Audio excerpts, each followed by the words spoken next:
আসসালামু আলাইকুম, সবাইকে স্বাগত জানাচ্ছি সিপিএ বাংলাদেশের post graduate diploma in income tax ম্যানেজমেন্টের আজকের ক্লাসে। আমরা আলোচনা করছি আয়কর নির্দেশিকা 2022-23 থেকে। আমরা বিগত ক্লাসে আলোচনা করেছি শিডিউল 24B কিভাবে ফিল আপ করতে হয়, যেটা particulars of income from house property এই বিষয়ে। আজকে আমরা শিডিউল 24 সি নিয়ে আলোচনা করব, যে আলোচনায় আমরা নির্দেশিকায় এ বিষয়ে আলোচনা করা আছে। আমরা নির্দেশিকা থেকে কিছু বিষয় এখানে আলোচনায় নিয়ে আসবো।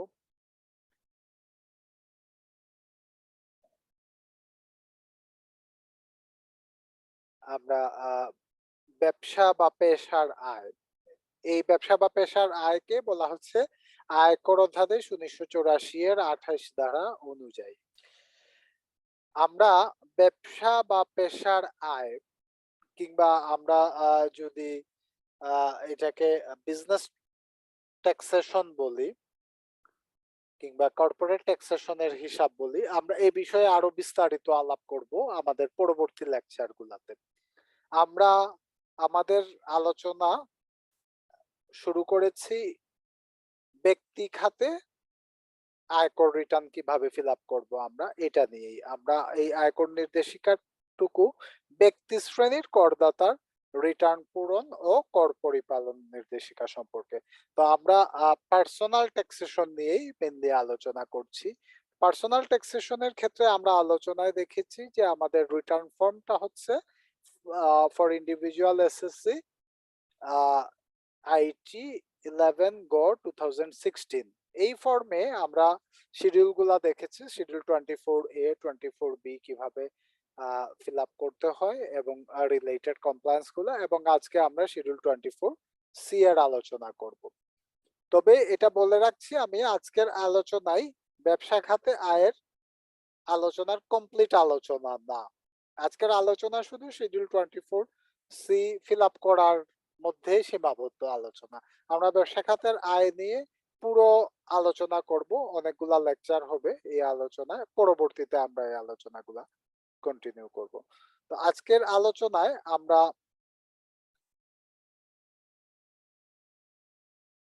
প্রথমে দেখে নিচ্ছি যে এটা হচ্ছে আয়কর অধ্যাদেশের ধারা 28 অনুযায়ী, সেকশন 28 অনুযায়ী আমরা এই income from business or profession আমরা সেকশন 28-এ আমরা পাই। আমরা একটু সেকশনটা দেখে নিচ্ছি। এটা হচ্ছে ইনকাম ট্যাক্স অর্ডিন্যান্স 1984, যেটা মিনিস্ট্রি অফ লয়ের ওয়েবসাইটে দেয়া আছে, আপনাদের কাছে এটা লিংক আছে। আমরা যদি একটু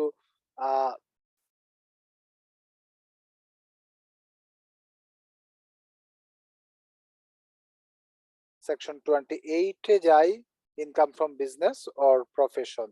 এখানে সেকশন 28-এ income from business or profession সম্পর্কে বলা আছে। এটা হচ্ছে মূল আইন ইনকাম ফ্রম বিজনেস আর প্রফেশনের। এখানে আমরা যখন রিটার্ন ফর্ম ফিল আপ করবো, তখন আমরা যদি করদাতার ব্যবসা কিংবা পেশা খাতে আয় থাকে, তাহলে করদাতা রিটার্ন ফর্মের তফসিল 24C, যেটাকে আমরা শিডিউল 24C বলছি, সেটা ফিল আপ করবেন, করে এটা মূল রিটার্নের সাথে সংযুক্ত করবেন। এখানে যে বিষয়গুলা বলা আছে, এখানে আমি পুরো আলোচনা করব, আমি রিডিং পড়ছি না। এখানে করদাতার ব্যবসা বা পেশা খাতে আয় না থাকলে মূল রিটার্নের সাথে তফসিল 24C সংযুক্ত করার প্রয়োজন নেই। এটা আমরা আগেই বলেছিলাম যে প্রযোজ্য ক্ষেত্রে তফসিলগুলা সংযোজন করতে হবে। তো তফসিল 24C সংযোজন করার প্রয়োজন নেই। তো এটা আমরা কিভাবে ফিল আপ করবো? প্রথমে আমরা জানি অ্যাসেসমেন্ট ইয়ার এবং টিআইএন লিখতে হয়। তারপরে আমাদের 3 নাম্বারে লিখতে হবে type of main business or profession, মূল ব্যবসা কিংবা পেশার ধরনটা লিখতে হবে এখানে। এই ধরনটা আমরা ট্রেড লাইসেন্সে পাবো। ট্রেড লাইসেন্সে ব্যবসার ধরন লেখা থাকে। ব্যবসার ধরনটা আমরা এই জায়গাতে আমরা লিখবো অ্যাজ পার ট্রেড লাইসেন্স। এরপরে 4 আমাদের ব্যবসা কিংবা ব্যবসা সমূহের নামগুলা লিখতে হবে। Name of the business or profession as in trade license. Trade লাইসেন্সে যেভাবে লিখা আছে ওইভাবেই আমরা এখানে লিখবো অ্যাজ ইন ট্রেড লাইসেন্স। 4 5 আমরা অ্যাড্রেস লিখবো। একাধিক প্রতিষ্ঠান হলে একাধিক প্রতিষ্ঠানের, একাধিক ব্যবসা কিংবা পেশা থাকলে একাধিক ব্যবসা পেশার অ্যাড্রেসটা আমরা এখানে 1 2 দিয়ে লিখবো। এই হচ্ছে আমাদের প্রথম অংশটুকু ফিল আপ করা। আমরা একটু টাইটেলটা দেখি। টাইটেলে এখানে বলা আছে summary. Summary of income from business or profession. তাহলে এই শিডিউলে আমরা শুধু সামারিটা বসাবো, ডিটেলস থাকবে না এখানে, সামারিটা শুধু থাকবে। তো সামারির ক্ষেত্রে এটাতে দুইটা পার্ট করা আছে। একটা পার্ট হচ্ছে সামারি অফ ইনকাম, যেটা ইনকাম স্টেটমেন্টের একটা সামারি আমরা এই জায়গাতে দেব। আরেকটা পার্ট হচ্ছে সামারি অফ ব্যালেন্স শিট, এটা আমরা ব্যালেন্স শিটের একটা সামারি এই পার্টে আমরা দেব। তো এখন আমরা যদি দেখি সামারি অফ ইনকামে কি কি বসাতে হবে। প্রথমেই 6 নম্বর যে সিরিয়াল আছে সেখানে আমরা টোটাল সেলস কত হয়েছে, কিংবা এটা আমরা ভিন্ন নামে যদি বলি টার্নওভার কত হয়েছে, কিংবা আমরা যদি বলি রিসিপ্ট কত হয়েছে, তাহলে এই যে কোনো একটা টার্মই আমরা ইউজ করি না কেন, আমরা টোটাল সেলস, টার্নওভার কিংবা রিসিপ্ট এটা আমরা 6 নম্বরের অ্যামাউন্ট সাইডে বসাবো। এটার থেকে গ্রস প্রফিট কত হয়েছে তারপরে আমরা সরাসরি বসাবো গ্রস প্রফিট কত হয়েছে, এটা বসাবো আমরা 7 নম্বরে। 8 নম্বরে আমরা বসাবো general administrative selling and other expenses, এটা কত হয়েছে 8 নম্বরে আমরা বসাবো। তাহলে টোটাল সেলস কিংবা টার্নওভার কিংবা রিসিপ্ট আমরা বসাবো 6 নম্বরে। 7 নম্বরে গ্রস প্রফিট কত হয়েছে, তার মানে কস্ট অফ সেলস কিংবা কস্ট অফ গুডস সোল্ড বাদ দিয়ে টোটাল টার্নওভার থেকে কিংবা টোটাল সেলস থেকে এবং ব্যাট যদি থাকে প্রযোজ্য ক্ষেত্রে সেটা বাদ দিয়ে যে প্রফিটটা আছে গ্রস প্রফিট আমরা বলি, ওই গ্রস প্রফিটটা কত হয়েছে এটা আমরা এখানে বসাবো 7 নম্বরে। 8 নম্বরে টোটাল একটা ফিগার বসাবো যেটা general administrative selling and other expenses এর। আমরা শুরুতেই বলেছি এটা হচ্ছে একটা সামারি, তো এখানে আমরা সামারিটাই বসাবো। সামারি মানে টোটাল ইনকামটাই আমরা এখানে নিয়ে আসবো, টোটাল গ্রস প্রফিটটা নিয়ে আসবো, টোটাল এক্সপেন্স গুলা এখানে নিয়ে আসবো। আসার পরে আমরা 9 নম্বরে এসে 7 এবং 8 থেকে যে পার্থক্যটুকু পাবো ওই পার্থক্যটুকু নেট প্রফিট কিংবা লস হিসাবে আমরা 9 নম্বর রতে বসাবো অ্যামাউন্টের জায়গায়। এই হচ্ছে ইনকামের সামারিটুকু বসানো। এখানে আমাদের 3টা ফিগার বসাতে হবে আর একটা ক্যালকুলেশন করতে হবে, সেটা 9 এ 7 মাইনাস 8, এই ফিগারটুকু এখানে বসাতে হবে। কোনো কোয়েশ্চন আছে কিনা সামারি অফ ইনকামের?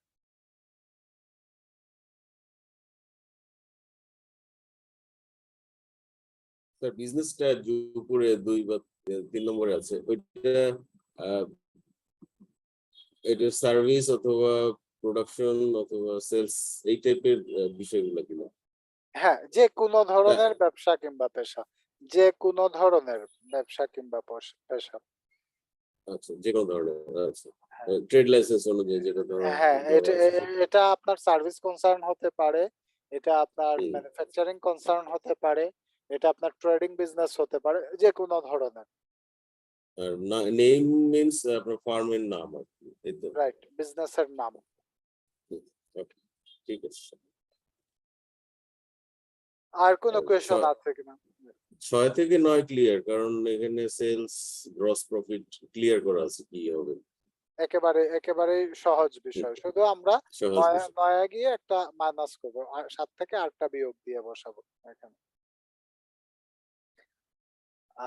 তারপরে আমরা দেখছি সামারি অফ ব্যালেন্স শিট, এটাকে আমরা ব্যালেন্স শিট বলছি না, আমরা বলছি যে সামারি অফ ব্যালেন্স শিট। আমরা জানি ব্যালেন্স শিটের একটা ফরম্যাট আছে, আইএফআরএস অনুযায়ী আমরা ওই ফরম্যাটটা ইউজ করে থাকি। তো এখানে এটা আমরা সামারিটাই শুধু দিচ্ছি। তো ওই সামারিতে আমরা কি কি বিষয় নিয়ে আসবো? প্রথম হচ্ছে cash in hand and cash at bank. তার মানে 10 নম্বরে আমরা ক্যাশ যেটা আছে সেটা লিখবো, ব্যাংকের ফিগার এবং হাতে যে নগদ আছে এই ফিগারটা যোগ করে আমরা লিখবো। এখানে খেয়াল রাখতে হবে আমরা ক্যাশ কিন্তু আরেকটা পাবো, সেটা হচ্ছে আমরা আইটি 10B তে গিয়ে দেখবো 13 এ ক্যাশ আছে। খেয়াল করে দেখেন এখানে খুব ক্লিয়ারলি মেনশন করে বলা আছে cash and fund outside business. তার মানে বিজনেসের ক্যাশটা আসবে আপনার যে বিজনেসের যে শিডিউল 24C তে দিয়েছেন এইখানে। এখানে বিজনেসের নামে ব্যাংক অ্যাকাউন্টের ক্যাশ ব্যালেন্সটাও আসবে। বিজনেসের আপনার ক্যাশ স্টিলে যদি কোনো ক্যাশ থাকে, হাতে যদি কোনো নগদ টাকা থাকে সেটাও আসবে, কিন্তু পার্সোনাল কোনো ক্যাশ এখানে আসবে না। আবার আমরা যখন আইটি 10B ফিল আপ করবো, এখানে 13 এ যে cash and fund outside business এই জায়গাতে ব্যবসা বাদে ক্যাশগুলো আসবে। এই ক্ষেত্রে আমরা অনেকে ভুল করে থাকি। দেখা যায় যে ব্যবসার ক্যাশটাও আমরা এখানে লিখে ফেলি, আবার কোনো ক্ষেত্রে ডুপ্লিকেশনও হয়ে থাকে। এটা খেয়াল রাখতে হবে যে বিজনেসটাকে আমরা সেপারেট এন্টিটি বলছি এবং এটা হিসাবটা আমরা এখানে আলাদা করছি। 10 নাম্বার গেল। 11 নাম্বারে আমরা ইনভেন্টরিজ গুলা লিখবো। যদি কোনো ইনভেন্টরিজ থাকে ওই ইনভেন্টরিজ এর ভ্যালুটা কত সেটা আমরা দেখাবো। 12 নাম্বারে আমরা ফিক্সড অ্যাসেট গুলা লিখবো। এটা আমরা নন কারেন্ট অ্যাসেট যেগুলা এগুলাকেই আমরা ফিক্সড অ্যাসেট ক্যাটাগরি তে বলবো। আমরা হয়তোবা যদি ব্যালেন্স শিট করি তাহলে ব্যালেন্স শিটে আমরা এটাকে নন কারেন্ট অ্যাসেট হিসাবে বলবো, কিন্তু আমাদের রিটার্ন ফর্মে এটা ফিক্সড অ্যাসেট হিসাবেই বলা আছে। তো আমরা এখানে ফিক্সড অ্যাসেট নন কারেন্ট অ্যাসেট গুলাই আমরা লিখবো। আদার অ্যাসেটস আর যদি কোনো অ্যাসেট থাকে তাহলে এখানে আমরা লিখবো। তার মানে 10, 11, 12, 13 হচ্ছে অ্যাসেট সাইড। এখানে সব অ্যাসেট গুলো আমরা লিখবো এবং সবগুলা যোগ করে আমরা 14 এ এসে টোটাল ফিগারটা লিখবো। কোনো কোয়েশ্চন আছে কিনা এইটুকু আলোচনায়? স্যার অ্যাসেট বলতে যে ফিক্সড অ্যাসেট বলতে স্থাবর, মানে ধরেন কোনো ইকুইপমেন্ট অথবা বিল্ডিং প্রেমিসেস এই টাইপের। আর ইনভেন্টরি তো আপনার সাপ্লাইজ যেগুলি আছে যেগুলো রেগুলার বিজনেসের জন্য লাগে সেইটা, তাই তো নাকি?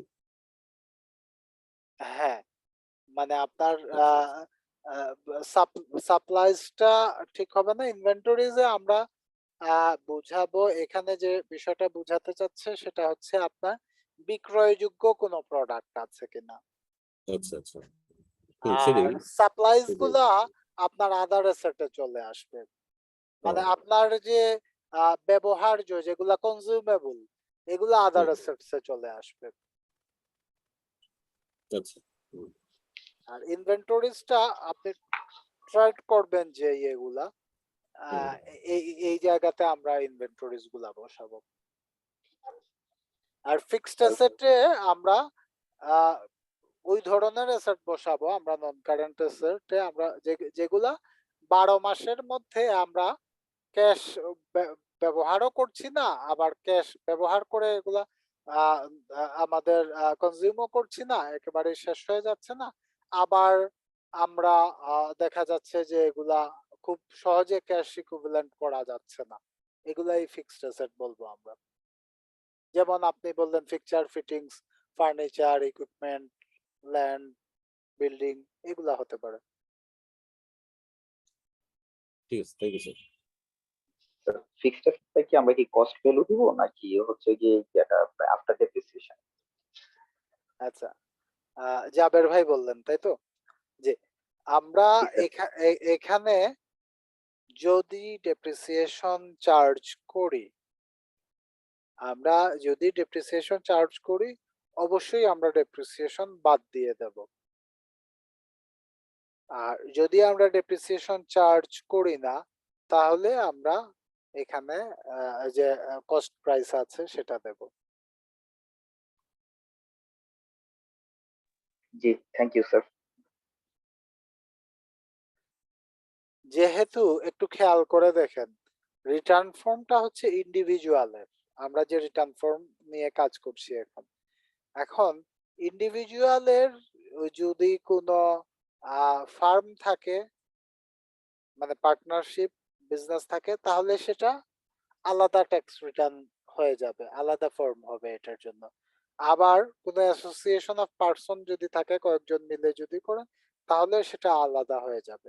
এই বিষয়গুলো আর ব্যাখ্যাতে আমি পরে আসব। যদি লিমিটেড কোম্পানি হয় তাহলে এটার জন্য আলাদা রিটার্ন ফর্ম প্রযোজ্য হবে। তাহলে আমরা এখানে দেখছি যে শুধুমাত্র প্রোপাইটরশিপ ব্যবসা কিংবা পেশাটাই আমাদের এই 24C তে আসবে। প্রোপাইটরশিপ এগুলাই মেনলি 24C তে আসবে। যেসব প্রতিষ্ঠানের আলাদা কোনো টিআইএন নেই। তো এই ধরনের প্রতিষ্ঠান যদি ডেপ্রিসিয়েশন অবশ্যই চার্জ করার অধিকার রাখে সবাই। এই বিষয়টা অনেকের জানা নেই, কিংবা আমরা অ্যাপ্লাই কম হয় বলে। ডেপ্রিসিয়েশন অবশ্যই আপনার ব্যবসার নামে যদি সম্পদ থাকে, ওই সম্পদের আপনি ডেপ্রিসিয়েশন চার্জ করার অধিকার রাখেন। তো সেক্ষেত্রে আপনি ফিক্সড অ্যাসেট ডেপ্রিসিয়েট করে আপনি এখানে দিতে পারবেন, অসুবিধা নেই। তা ব্যবসার আপনি একটা কথা বললেন যে টিআইএন নাই, টিআইএন ছাড়া কি ব্যবসা করতে পারা যাচ্ছে কিনা এখন? বা আপনি কি মুদি দোকান বা এই টাইপের ব্যবসার বিষয়টা কি এখানে আসবে কিনা? এখানে আমরা দেখেছি যে এই বিষয়গুলো আগে বলা যেত, কিন্তু এখানে আমরা দেখেছি আমাদের মানে ক্লাসের শুরুর দিকেই আমরা দেখেছি যে ট্রেড লাইসেন্স নিতে হলে এক্ষেত্রে আমাদেরকে অবশ্যই আহ এখানে বলা আছে সিটি কর্পোরেশন, পৌরসভা বা ইউনিয়ন পরিষদ হতে ট্রেড লাইসেন্স গ্রহণ করে কোনো ব্যবসা বা পেশা পরিচালনা করলে। আমরা জানি আইন অনুযায়ী লোকাল গভর্নমেন্টের ইয়েতে ট্রেড লাইসেন্স ছাড়া কোনো ব্যবসা করা যাবে না, ব্যবসা বা ইভেন পেশাও পরিচালনা করা যায় না ট্রেড লাইসেন্স ছাড়া। একজন আইনজীবী যদি উনি পেশা পরিচালনা করেন তাহলে উনাকে ট্রেড লাইসেন্স নিতে হবে আইন অনুযায়ী। যদি নিয়ে না থাকেন সেটা আলাদা। তো এক্ষেত্রে আপনার যদি ইউনিয়ন, পৌরসভা কিংবা উপজেলা পরিষদ এর মধ্যে পড়ে, এর বাইরে যদি কোনো জুরিডিকশনে থাকে, ইউনিয়ন, পৌরসভা কিংবা সিটি কর্পোরেশন এর মধ্যে হলে অবশ্যই ট্রেড লাইসেন্স নিতে হচ্ছে। আর ট্রেড লাইসেন্স নিতে হলে আমরা জানি যে এখানে টিআইএন দেয়া, রিটার্ন দেয়া বাধ্যতামূলক। তার মানে টিআইএন থাকতেই হবে। যে সকল ক্ষেত্রে রিটার্ন দাখিলের প্রমাণ উপস্থাপন করতে হবে, এক্ষেত্রেও আমরা দেখেছি যে ট্রেড লাইসেন্স রিনিউয়াল করতে গেলে এখানে আমাদের রিটার্ন সিটি কর্পোরেশন বা ওই সকল এলাকায় পৌরসভা এবং ইউনিয়ন পরিষদের ট্রেড লাইসেন্স রিনিউয়ালের ক্ষেত্রেও আমাদেরকে রিটার্ন সাবমিশনের প্রমাণ দিতে হয়। ক্লিয়ার কিনা ঢালি ভাই? একটা জিনিস তাহলে আমাদের এইখানে আমার যে ব্যক্তিগত টিন যেটা আছে আর আমার ধরেন ছোট ব্যবসা, সেই টিন দুইটাই কি আপনার একই হবে না ট্রেড লাইসেন্সের এগেইনস্টে আবার নতুন করে ব্যবসার জন্য নিতে হবে? আচ্ছা, প্রথমত আমরা আমাদের দেশে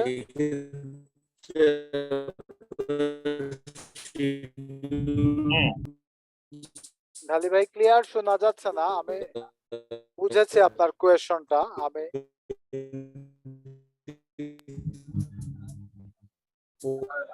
টিনের নাম্বার একটা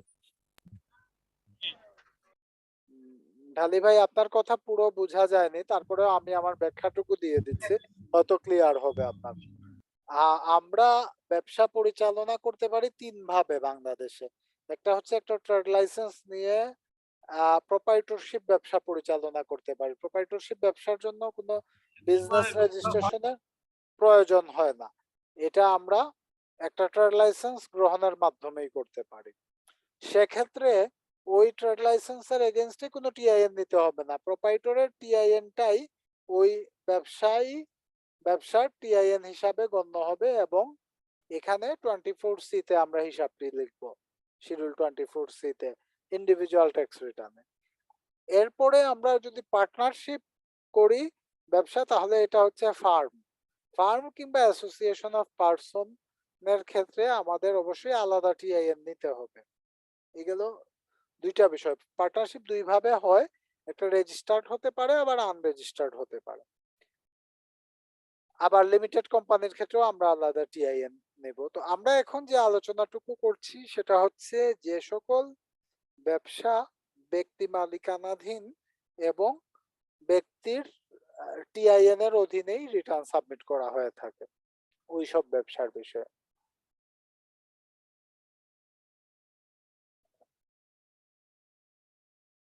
ক্লিয়ার কিনা ঢালি ভাই? হ্যাঁ হ্যাঁ clear sir, thank you. Balance শিটের আমরা প্রথম অংশটুকু যদি দেখি, সামারি অফ ব্যালেন্স শিটের, সেটা হচ্ছে অ্যাসেটের যে বিষয়গুলা। একটা কোয়েশ্চন ছিল ডেপ্রিসিয়েশনের বিষয়ে, সেটা আমরা যদি ডেপ্রিসিয়েশন চার্জ করি অবশ্যই আমরা এখানে বাদ দেব। পরের অংশটুকু আমরা দেখি, এই অংশটুকু আমরা ক্যাপিটাল অংশ বলছি।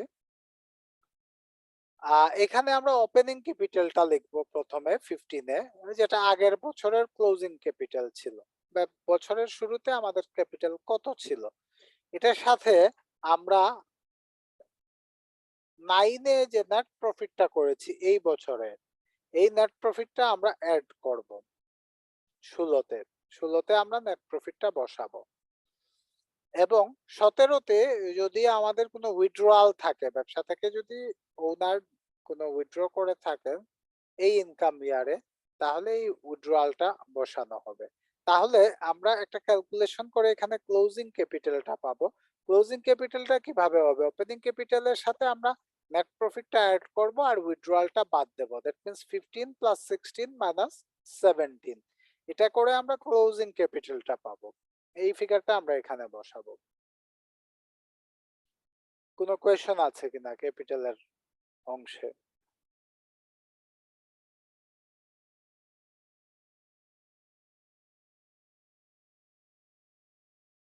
তারপরে আমরা 19-এ গিয়ে লাইবিলিটিস গুলা বসাবো একসাথে, একটা জায়গায় আছে লাইবিলিটিস বসানোর। টোটাল লাইবিলিটিস এখানে বসাবো। হয়তো আমাদের এইটার অধীনে সাব ক্যাটাগরিতে অনেক ধরনের লাইবিলিটি থাকতে পারে।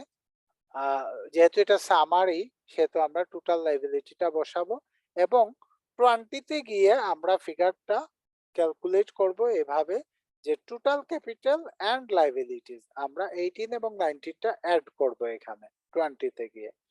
এবং খেয়াল রাখতে হবে যে 14 এবং 20টা যাতে মিলে যায়। আমরা জানি অ্যাকাউন্টিং ইকুয়েশন মিলতে হবে ব্যালেন্স শিটের ক্ষেত্রে। অ্যাসেট ইকুয়াল টু এখানে ক্যাপিটাল প্লাস লাইবিলিটিস, এই অ্যাসেটের যে ফিগার হবে ক্যাপিটাল এবং লাইবিলিটির একই ফিগার হতে হবে। এই জায়গায় কোনো কোয়েশ্চন আছে কিনা?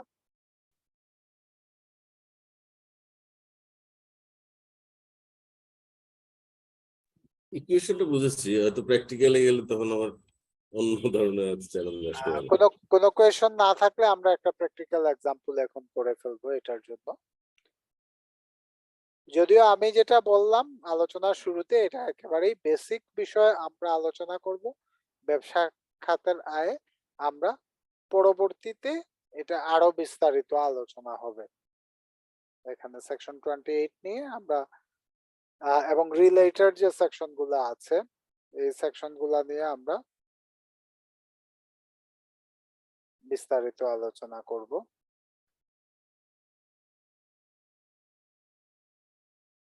আমরা উদাহরণ 6টা একটু সলভ করার চেষ্টা করি।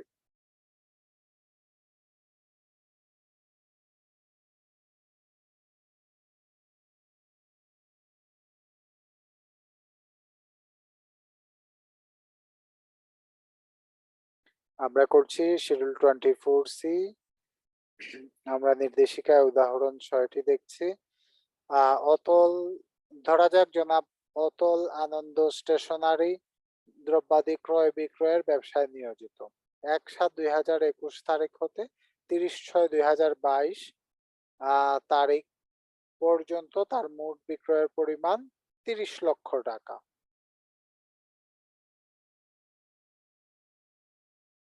মোট বিক্রয় 30 লক্ষ টাকা। আমরা এই ফিগারটা এখানে আমরা একটু বসিয়ে দেই। 30 লক্ষ টাকা আমরা এখানে মোট বিক্রয়টা বসালাম। বিক্রিত মালামালের ক্রয় মূল্য এখানে 24 লক্ষ টাকা ক্রয় মূল্য। কর্মচারীর বেতন 60,000, ইলেকট্রিক বিল, দোকান ভাড়া, ট্রেড লাইসেন্স নবায়ন ফি, পরিবহন খরচ সমষ্টি 1 লক্ষ টাকা। বেতন হচ্ছে 60,000। তাহলে 30 লক্ষ টাকা থেকে যদি 24 লক্ষ টাকা বাদ যায়, তাহলে বিক্রয় মূল্য থেকে ক্রয় মূল্য আমরা বাদ দিলে গ্রস মুনাফা আমরা এখানে 6 লক্ষ টাকা হবে। তো বিক্রিত মালামালের ক্রয় মূল্যটুকু বসানোর এখানে কোনো জায়গা নেই। আমরা গ্রস মুনাফাটুকু 6 লক্ষ টাকা আমরা এখানে বসাবো, গ্রস প্রফিট। এরপরে এখানে বলা আছে বেতন 60,000 টাকা আর অন্যান্য খরচ হচ্ছে 1 লাখ টাকা। তার মানে আমরা দেখলাম যে 1,60,000 টাকা এটা হচ্ছে general, administrative and selling and other expenses আছে। 1,60,000 টাকা আমরা তাহলে 8 নাম্বার কলামে বসালাম। নেট প্রফিটটা আমরা গ্রস প্রফিট থেকে 8 নাম্বার বিয়োগ দিলাম। 6 লক্ষ থেকে 1,60,000 বিয়োগ দিয়ে আমাদের বেরোলো 4,40,000 টাকা।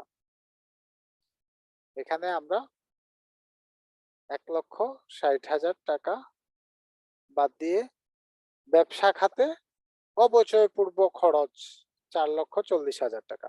এখন এখানে আবার একটা অবচয় বলা আছে, খেয়াল করে দেখেন। এখানে যে জাবের ভাই কোয়েশ্চন করেছিলেন অবচয়ের কোয়েশ্চনটুকু, এই যে ফার্নিচার ক্রয় করেছেন বছরের শুরুতে, তাহলে এই 40,000 টাকার ফার্নিচারের কিছু অবচয় এখানে বলা আছে 10% হারে 4,000 টাকা। তাহলে এই 4,000 টাকা অবচয় আমরা এই 1,60,000 টাকার সাথেই আমরা লিখব। 1,64,000 টাকা হবে এখানে। আমরা তাহলে 4,36,000 টাকা হচ্ছে আমাদের নেট প্রফিট। আমাদের নেট প্রফিট হচ্ছে 4,36,000 টাকা। তো এইটুকু হিসাব আমরা এখানে করলাম। এখন এই যে নেট প্রফিটটা আছে 4,36,000 টাকা, বাদ বাকিটুকু এখানে কোয়েশনে বলা নেই। আমরা শুধু এই আয়টুকুর হিসাব বলা আছে, এটুকু আমরা হিসাব করলাম। আয় ব্যয়ের অংশটুকু, ব্যালেন্স শিটের অন্যান্য আইটেম গুলো এখানে বলা নেই।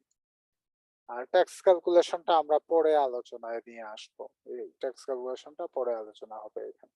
এখন আমরা একটু ইমাজিনারি ফিগার নিয়ে আমরা দেখি। এখানে ফিক্সড অ্যাসেটটা 36,000 হবে।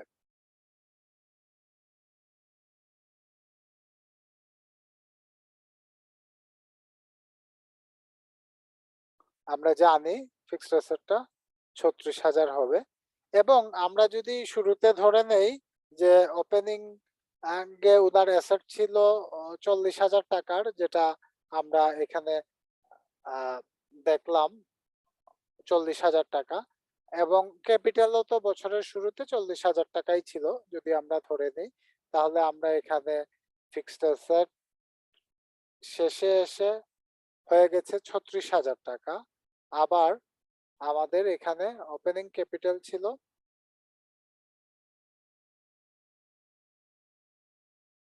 তাহলে আমাদের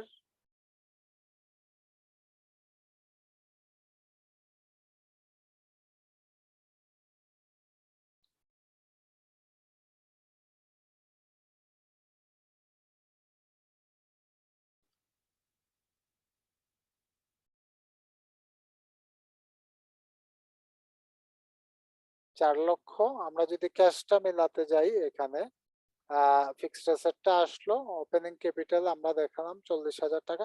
এই বছরের নেট নেট প্রফিটটা 4,36,000 টাকা হয়েছে, তাহলে ওনার 4,76,000 টাকা হবে এখানে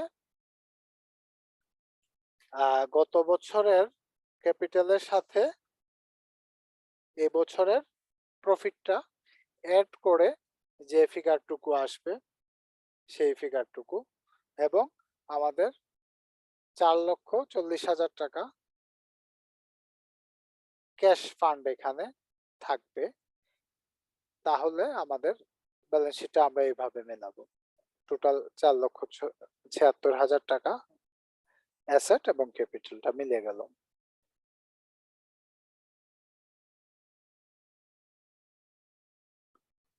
আমরা উদাহরণে শুধুমাত্র ইনকামের পোর্শনটুকু দেখেছিলাম এবং একটা অ্যাসেটের বিষয় বলা ছিল, এটা থেকে আমরা কিছু ইমাজিনারি ফিগার নিয়ে আমরা ব্যালেন্স শিটটাও সামারিটা করলাম।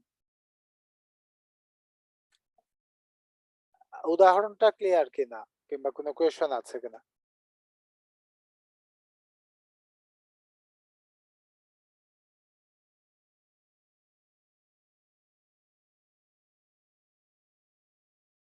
কোনো কোয়েশ্চন না থাকলে আমার একটা কোয়েশ্চন আছে, সেটা হচ্ছে আমাদের নেট প্রফিট তো হলো 4,36,000 টাকা, তাহলে ক্যাশ কিভাবে 4,40,000 টাকা আমরা বসালাম এখানে?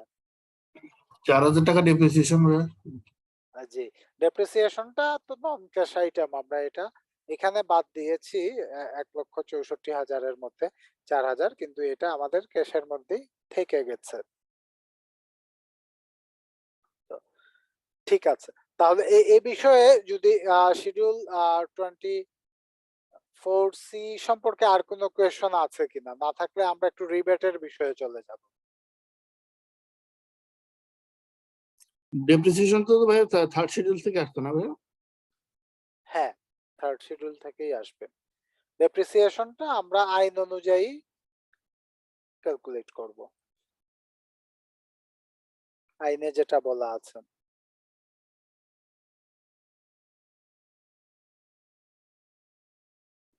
এখানে একটা স্ট্রেট লাইন মেথডে 10% এর ডেপ্রিসিয়েশন করা হয়েছে তৃতীয় তফসিল অনুযায়ী 10 বছর ইয়ে ধরে, যেহেতু ফার্নিচার।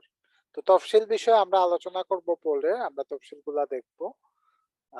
তো ডেপ্রিসিয়েশন রেটটা, জাবের ভাইয়ের একটা কোয়েশ্চেন ছিল যে ডেপ্রিসিয়েশনটা বাদ দেবো কিনা আমরা এখানে। এই বিষয়টা আমি প্রথমে আলোচনায় বললাম যে হ্যাঁ, ডেপ্রিসিয়েশন বাদ দেবেন, বাদ দিয়ে ফিগারটা ফিক্সড অ্যাসেটে লিখবেন, এবং এখন আমরা এই উদাহরণের মাধ্যমে ডেপ্রিসিয়েশন বাদ দেওয়ার বিষয়টুকু ক্লিয়ার হয়ে গেল। অনেকের ধারণা আছে যে আমরা শুধুমাত্র মনে হয় লিমিটেড কোম্পানি হলে ডেপ্রিসিয়েশনটা বাদ দিতে পারি, তা কিন্তু না।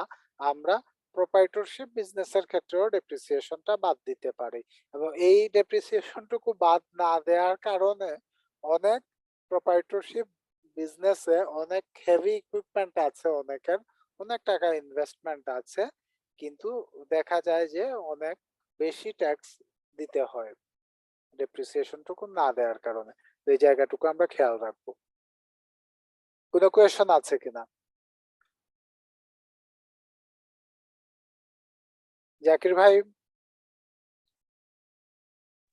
জি স্যার, বুঝতে পারতেছি। আচ্ছা, ঠিক আছে, তাহলে আমরা আরেকটু অ্যাডভান্স হই। আমরা 24D তে চলে যাই, যে বিষয়ে আপনার কোয়েশ্চন ছিল কিছু আগে, আপনি যে কোয়েশ্চনটুকু করেছিলেন শিডিউল 24D নিয়ে। আমরা শিডিউল 24D এর বিষয় হচ্ছে রিবেটের যে বিষয়টুকু আছে। এখানে আমরা বলছি particulars of tax credit or rebate।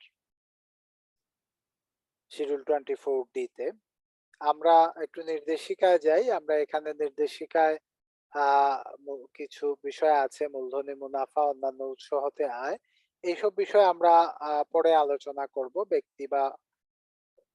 ব্যক্তি সংঘের, ফার্ম বা ব্যক্তি সংঘের আয়ের হিসাব, এটাও আমরা আলোচনা করব। এখানে স্পাউস কিংবা মাইনর এর ইনকামের হিসাবটুকু আসবে। আমরা একটু চতুর্থ ভাগে চলে যাচ্ছি, এখানে কর দায় পরিগণনা।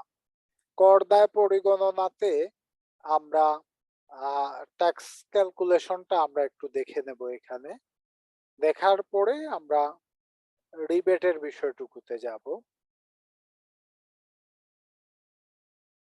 আমরা আগে রিবেটের আলোচনা করে নিচ্ছি, ক্যালকুলেশনের স্ল্যাবটুকু আমরা পড়ে দেখবো। রিবেটের আলোচনা করে নিলে আমাদের শিডিউল 24D-টা শেষ হয়ে যাবে। এটা হচ্ছে বিনিয়োগজনিত কর রেয়াত। এই বিনিয়োগজনিত কর রেয়াতটি আয়কর অধ্যাদেশের সেকশন 44(4)B ধারা অনুযায়ী। তাহলে আমরা যদি ইনকাম ট্যাক্স অর্ডিন্যান্সে যাই, এখানে আমরা সেকশন 44-এ যাই। সেকশন 44-এ আমরা দেখতে পাবো কিছু এক্সামশনের কথা বলা আছে, এক্সামশনস। এই এক্সামশনে আমরা গেলে এখানে সেকশন 44-এর 4-এ বিতে গিয়ে আমরা দেখতে পাবো, আমরা 1, 2 দেখলাম। আমরা এসব বিষয়ে আলোচনা করব পরে বিস্তারিত আরো।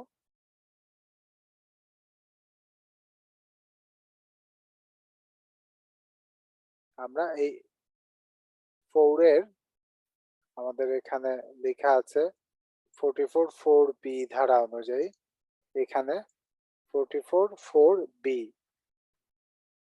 এই বিতে গভর্নমেন্ট এখানে কিছু এক্সামশনের বিষয় বলা আছে, যে এক্সামশন গুলো আমরা দেখব।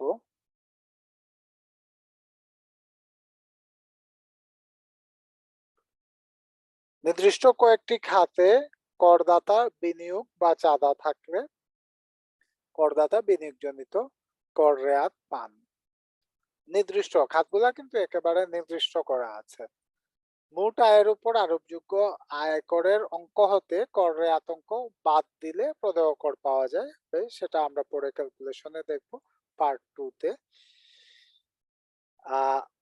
একজন করদাতার বিনিয়োগজনিত কর রেয়াত পরিগণনার ক্ষেত্রে দুইটি বিষয় বিবেচিত হয়: করদাতার মোট আয়, রেয়াতের জন্য অনুমোদনযোগ্য অঙ্ক।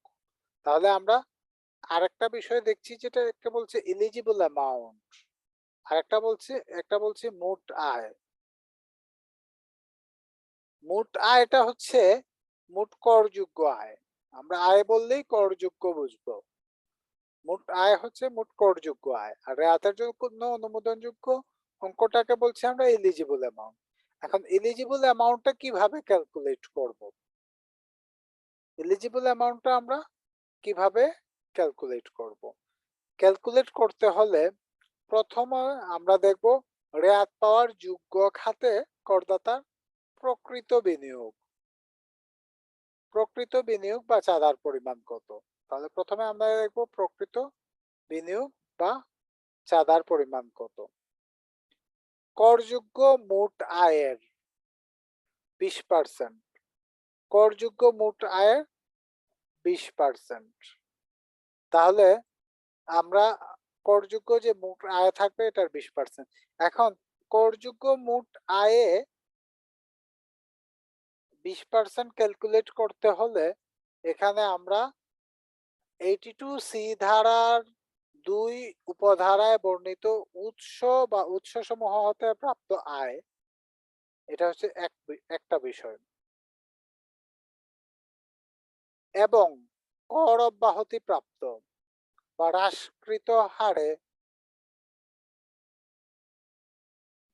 হ্রাসকৃত কর হার প্রযোজ্য এমন আয় ব্যতীত।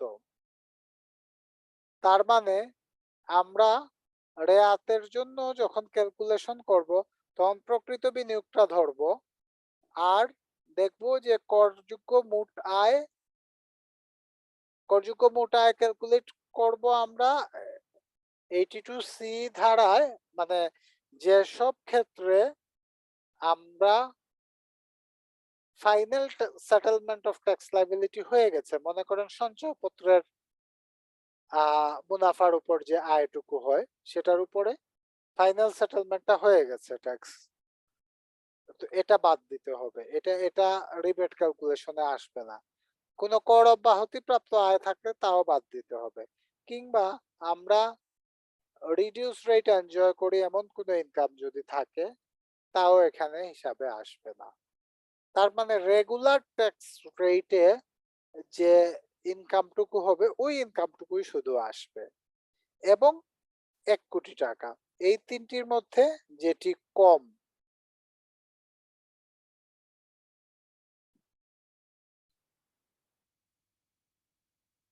সেটি হচ্ছে এলিজিবল অ্যামাউন্ট। তাহলে আমরা এলিজিবল অ্যামাউন্টটা ক্যালকুলেট করব কিভাবে? আমরা দেখব প্রকৃত বিনিয়োগ কত করেছেন করদাতা, এটা হচ্ছে একটা বিষয়। এটার সাথে আমরা কম্পেয়ার করব রেগুলার রেটে ট্যাক্স হয় ওই আয়ের 20%, ওই আয়ের 20%। এই দুটার মধ্যে যেটি কম হবে সেটি হবে মূলত, তবে ম্যাক্সিমাম স্ল্যাব বলা আছে 1 কোটি টাকা। আমরা যদি এভাবে বলি তাহলে আমি বিনিয়োগ যে টাকা করেছি এটা, এবং আমার রেগুলার রেটের ট্যাক্স হয় ওই ধরনের আয় এর 20%, এই দুটার মধ্যে যেটি কম সেটাই হবে আমার এলিজিবল অ্যামাউন্ট। তবে eligible amount must be less than or equal to 1 কোটি। 1 কোটি টাকার মধ্যে কিংবা 1 কোটি টাকার সমান হতে হবে, 1 কোটির উপরে হলে হবে না।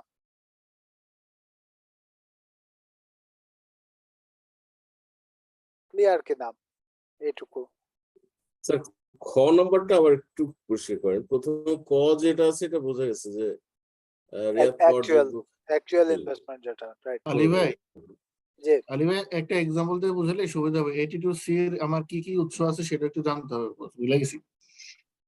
82C2 তে আমরা তাহলে এই আলোচনায় একটু চলে যাই, আর 82C2 টা একটু পরে আসি আমরা, তাহলে ক্লিয়ার হবে মনে হয়। যদিও 82C নিয়ে আমাদের পুরো একটা লেকচার হবে ইনশাআল্লাহ 82C এর এই উপরে। মানে জাস্ট বলতেছিলাম যে এই তিনটা নিয়ে একটা এক্সাম্পল দিলে এক্সেলে সুবিধা হবে জিনিসটা বুঝতে। আচ্ছা, এক্সাম্পলটা আমি দিচ্ছি, তবে এর আগে আমি একটু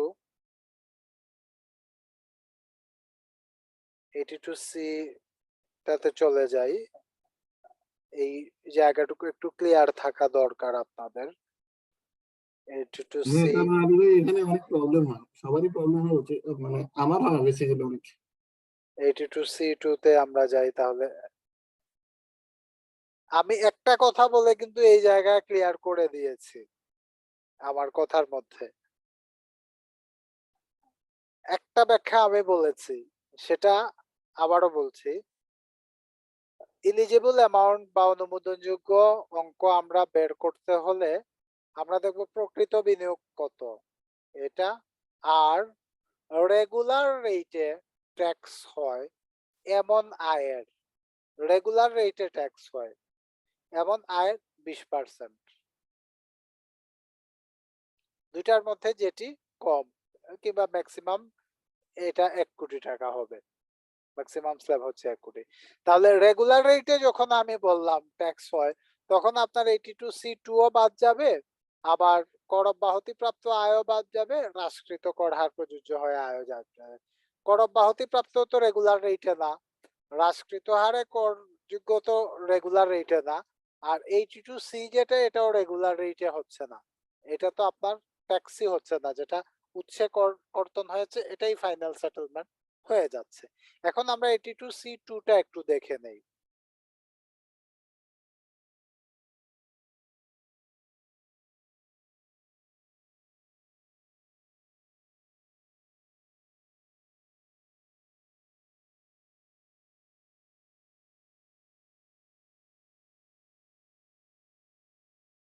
আচ্ছা, আমরা এই 82C2 তে যদি দেখি, বিস্তারিত অনেকগুলা সেকশন আছে আলোচনায়।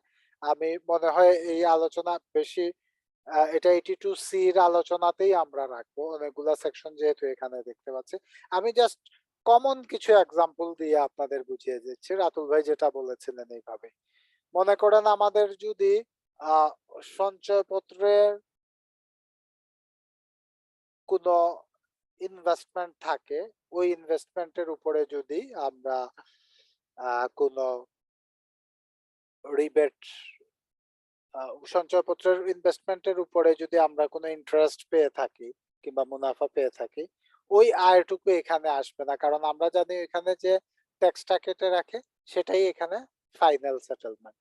আমাদের যদি কোনো কর অব্যাহতি প্রাপ্ত আয় থাকে, যেটা মনে আইনের দ্বারা আমরা এটা কর অব্যাহতি পেয়ে গেছি, মনে করেন এটা হতে পারে ইউএস ডলার বন্ডে ইনভেস্টমেন্ট কিংবা ওয়াজার্নার্স ডেভেলপমেন্ট বন্ডের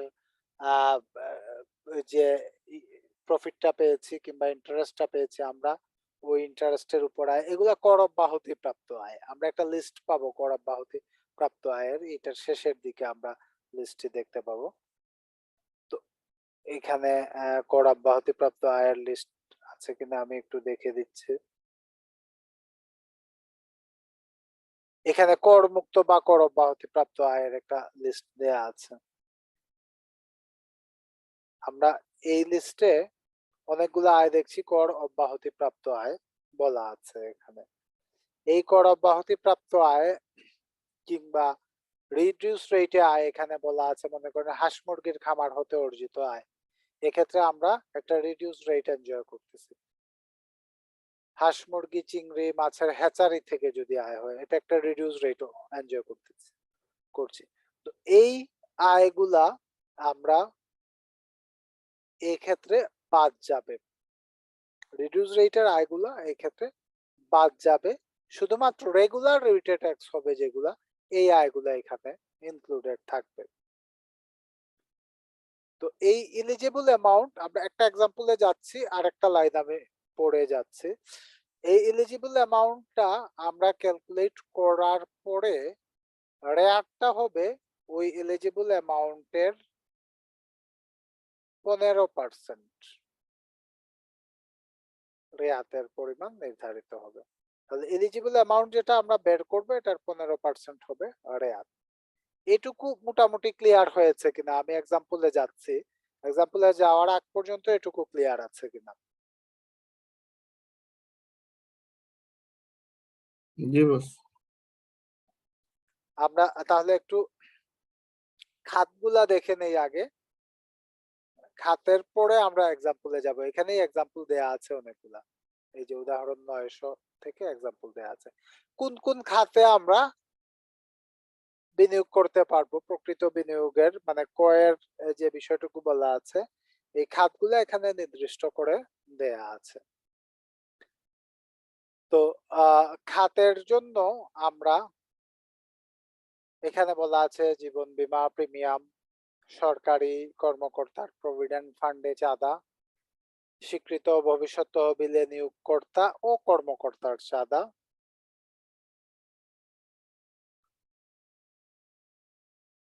নিয়োগকর্তা ও কর্মকর্তার চাঁদা, কল্যাণ তহবিল, গোষ্ঠী তহবিলের চাঁদা, সুপারঅ্যানুয়েশন ফান্ডে প্রদত্ত চাঁদা, কোন তফসিলি ব্যাংক বা আর্থিক প্রতিষ্ঠানের ডিপোজিট পেনশন স্কিমে, এটা হচ্ছে ডিপিএস, বার্ষিক সর্বোচ্চ 60,000 টাকা। এখানে ডিপিএসটা হবে বার্ষিক সর্বোচ্চ 60,000 টাকা বিনিয়োগ।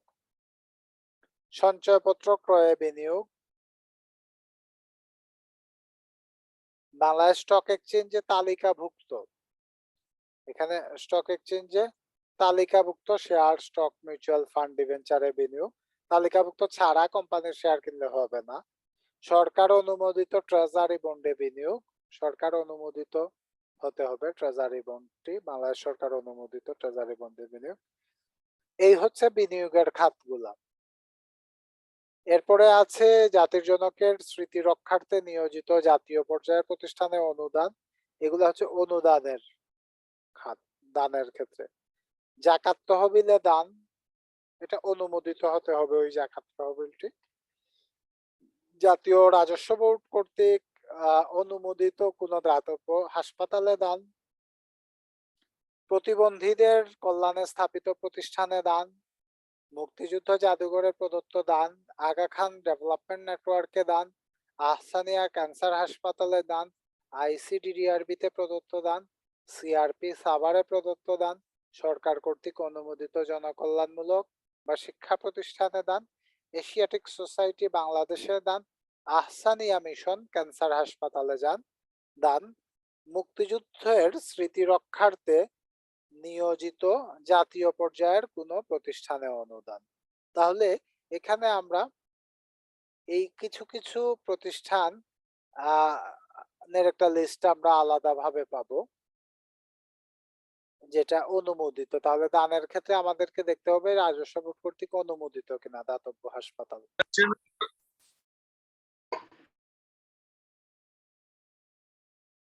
আর বাদ বাকিগুলা সুনির্দিষ্ট করা আছে। এখানে মুক্তিযুদ্ধের স্মৃতি রক্ষার্থে নিয়োজিত, এটা অনুমোদিত কিনা দেখতে হবে। এই বিষয়গুলা সরকার অনুমোদিত জনকল্যাণমূলক বা শিক্ষা প্রতিষ্ঠানে দান দেয়, এই দানটাও এখানে সরকার অনুমোদিত জনকল্যাণমূলক শিক্ষা প্রতিষ্ঠানে দান করলে এখানে এই সকল দানের জন্য আমরা রেয়াত দাবি করতে পারি। এখানে একটা বিষয় খেয়াল করতে হবে, দুইটা বিষয় মেইনলি খেয়াল করার। ম্যাক্সিমাম লিমিট কিসের দেয়া আছে? এখানে ডিপিএস এর ম্যাক্সিমাম লিমিটটা বলা আছে বার্ষিক ৬০,০০০ টাকা, এটা ম্যাক্সিমাম লিমিটটা বলা আছে। আরেকটা বিষয় বলা আছে, সেটা হচ্ছে জীবন বীমার প্রিমিয়ামে আপনি যে পরিমাণ প্রিমিয়াম দিয়েছেন এবছর একটা ফাইন্যান্সিয়াল ইয়ারে, সেটা জীবন বীমার যে ভিত্তি মূল্যটা আছে, পলিসি ভ্যালু আমরা বলি যেটাকে, ওই পলিসি ভ্যালুর 10% এর বেশি হলে এটা পাবেন না আপনি, 10% এর মধ্যে থাকতে হবে পলিসি ভ্যালু। এই বিষয়টুকু খেয়াল রাখতে হবে আমাদের জীবন বীমার প্রিমিয়ামের ক্ষেত্রে।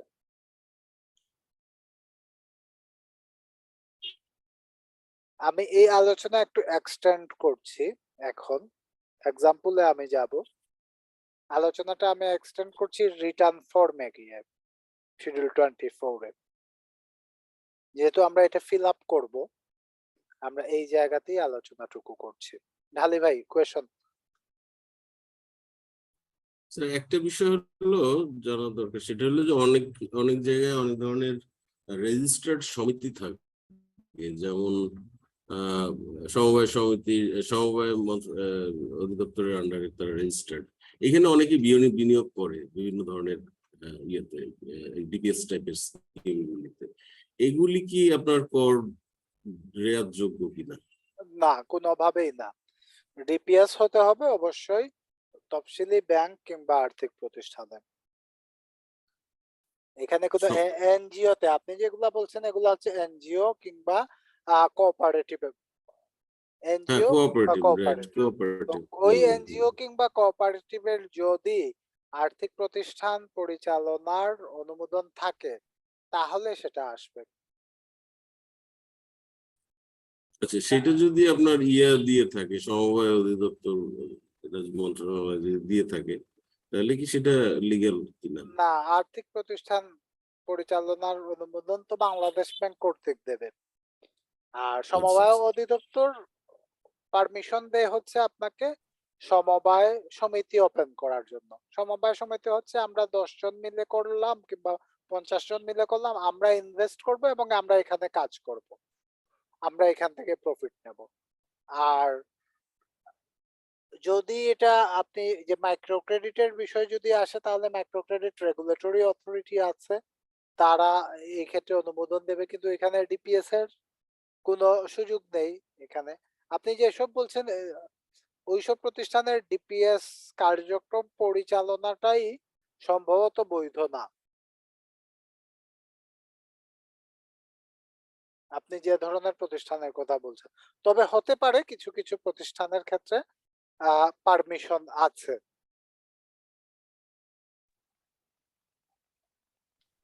ওই নির্দিষ্ট প্রতিষ্ঠানই বলতে পারবে আসলে যে আছে কিনা নাই। আমরা সহজ হিসাবে তফসিলি ব্যাংক বা আর্থিক প্রতিষ্ঠান বলাই আছে এখানে। প্রতিষ্ঠান হয়তো বলবে যে আছে, বাট আসলে এটা যদি কোনো আর্থিক প্রতিষ্ঠান না হয়, তফসিলি ব্যাংক না হয়, তাহলে এখানে সুযোগ নেই। আমরা মোবাইল ফাইন্যান্সিং এর ক্ষেত্রে দেখছি এখন যে নগদ আর্থিক প্রতিষ্ঠান হিসাবে নিবন্ধন নিয়েছে, সেক্ষেত্রে তারা কিছু কিছু বিষয় চালু করতে পারবে এবং এটা কন্টিনিউ করতে পারবে, কিন্তু এছাড়া সম্ভব না এই সকল কার্যক্রম পরিচালনা করা। ব্যাংকের সাথে হলে হবে, ব্যাংকের সাথে মানে হলে অর্থ হবে। মন্ত্রণালয়ের একটা বিষয় এখানে জড়িত আছে অনুমোদনের। হ্যাঁ, ওই যে আর্থিক প্রতিষ্ঠান তফসিল ব্যাংক অর্থ মন্ত্রণালয় এবং বাংলাদেশ ব্যাংকের নিয়ন্ত্রণাধীন। আর আপনি যেসব বিষয় বলছেন সেটা হচ্ছে সমবায় অধিদপ্তর কিংবা অন্যান্য অথরিটির কন্ট্রোলে। তারা আপনার কোনো ফাইন্যান্সিয়াল ট্রানজাকশনের কিংবা কোনো ধরনের ব্যাংকিং সদৃশ্য কার্যক্রম পরিচালনার অনুমোদন দেওয়ার সুযোগ নেই। আছে একমাত্র মাইক্রো ক্রেডিট রেগুলেটরি অথরিটি যেটা দিয়ে থাকে মাইক্রো ক্রেডিটের, আমার জানা মতো আর কি। আর এখানে স্পেসিফিক্যালি বলা আছে তফসিলি ব্যাংক কিংবা আর্থিক প্রতিষ্ঠান। সো এর বাইরে ডিপিএস এর ক্ষেত্রে আপনি ডিপিএস করতে পারবেন, কিন্তু এক্ষেত্রে রিবেট চাইতে পারবেন না। আচ্ছা, আরেকটা বিষয় স্যার, এখানে এই যে 4 নম্বরটা আছে কল্যাণ তহবিল ও গোষ্ঠী বীমা তহবিলে চাঁদা। গোষ্ঠী বীমা মানে group policy, group group life insurance, insurance maybe. হ্যাঁ, হ্যাঁ, গ্রুপ গ্রুপ ইন্স্যুরেন্স, ইন্স্যুরেন্স। হ্যাঁ। তাহলে এইটা কিভাবে আপনার গ্রুপে ধরেন একসাথে 15 জনের আছে গ্রুপ ইন্স্যুরেন্সে, বছরে 4 লাখ টাকা প্রিমিয়াম, সেই ক্ষেত্রে আপনার ক্যালকুলেশনটা কিভাবে পার্সন ওয়াইজ দেবে?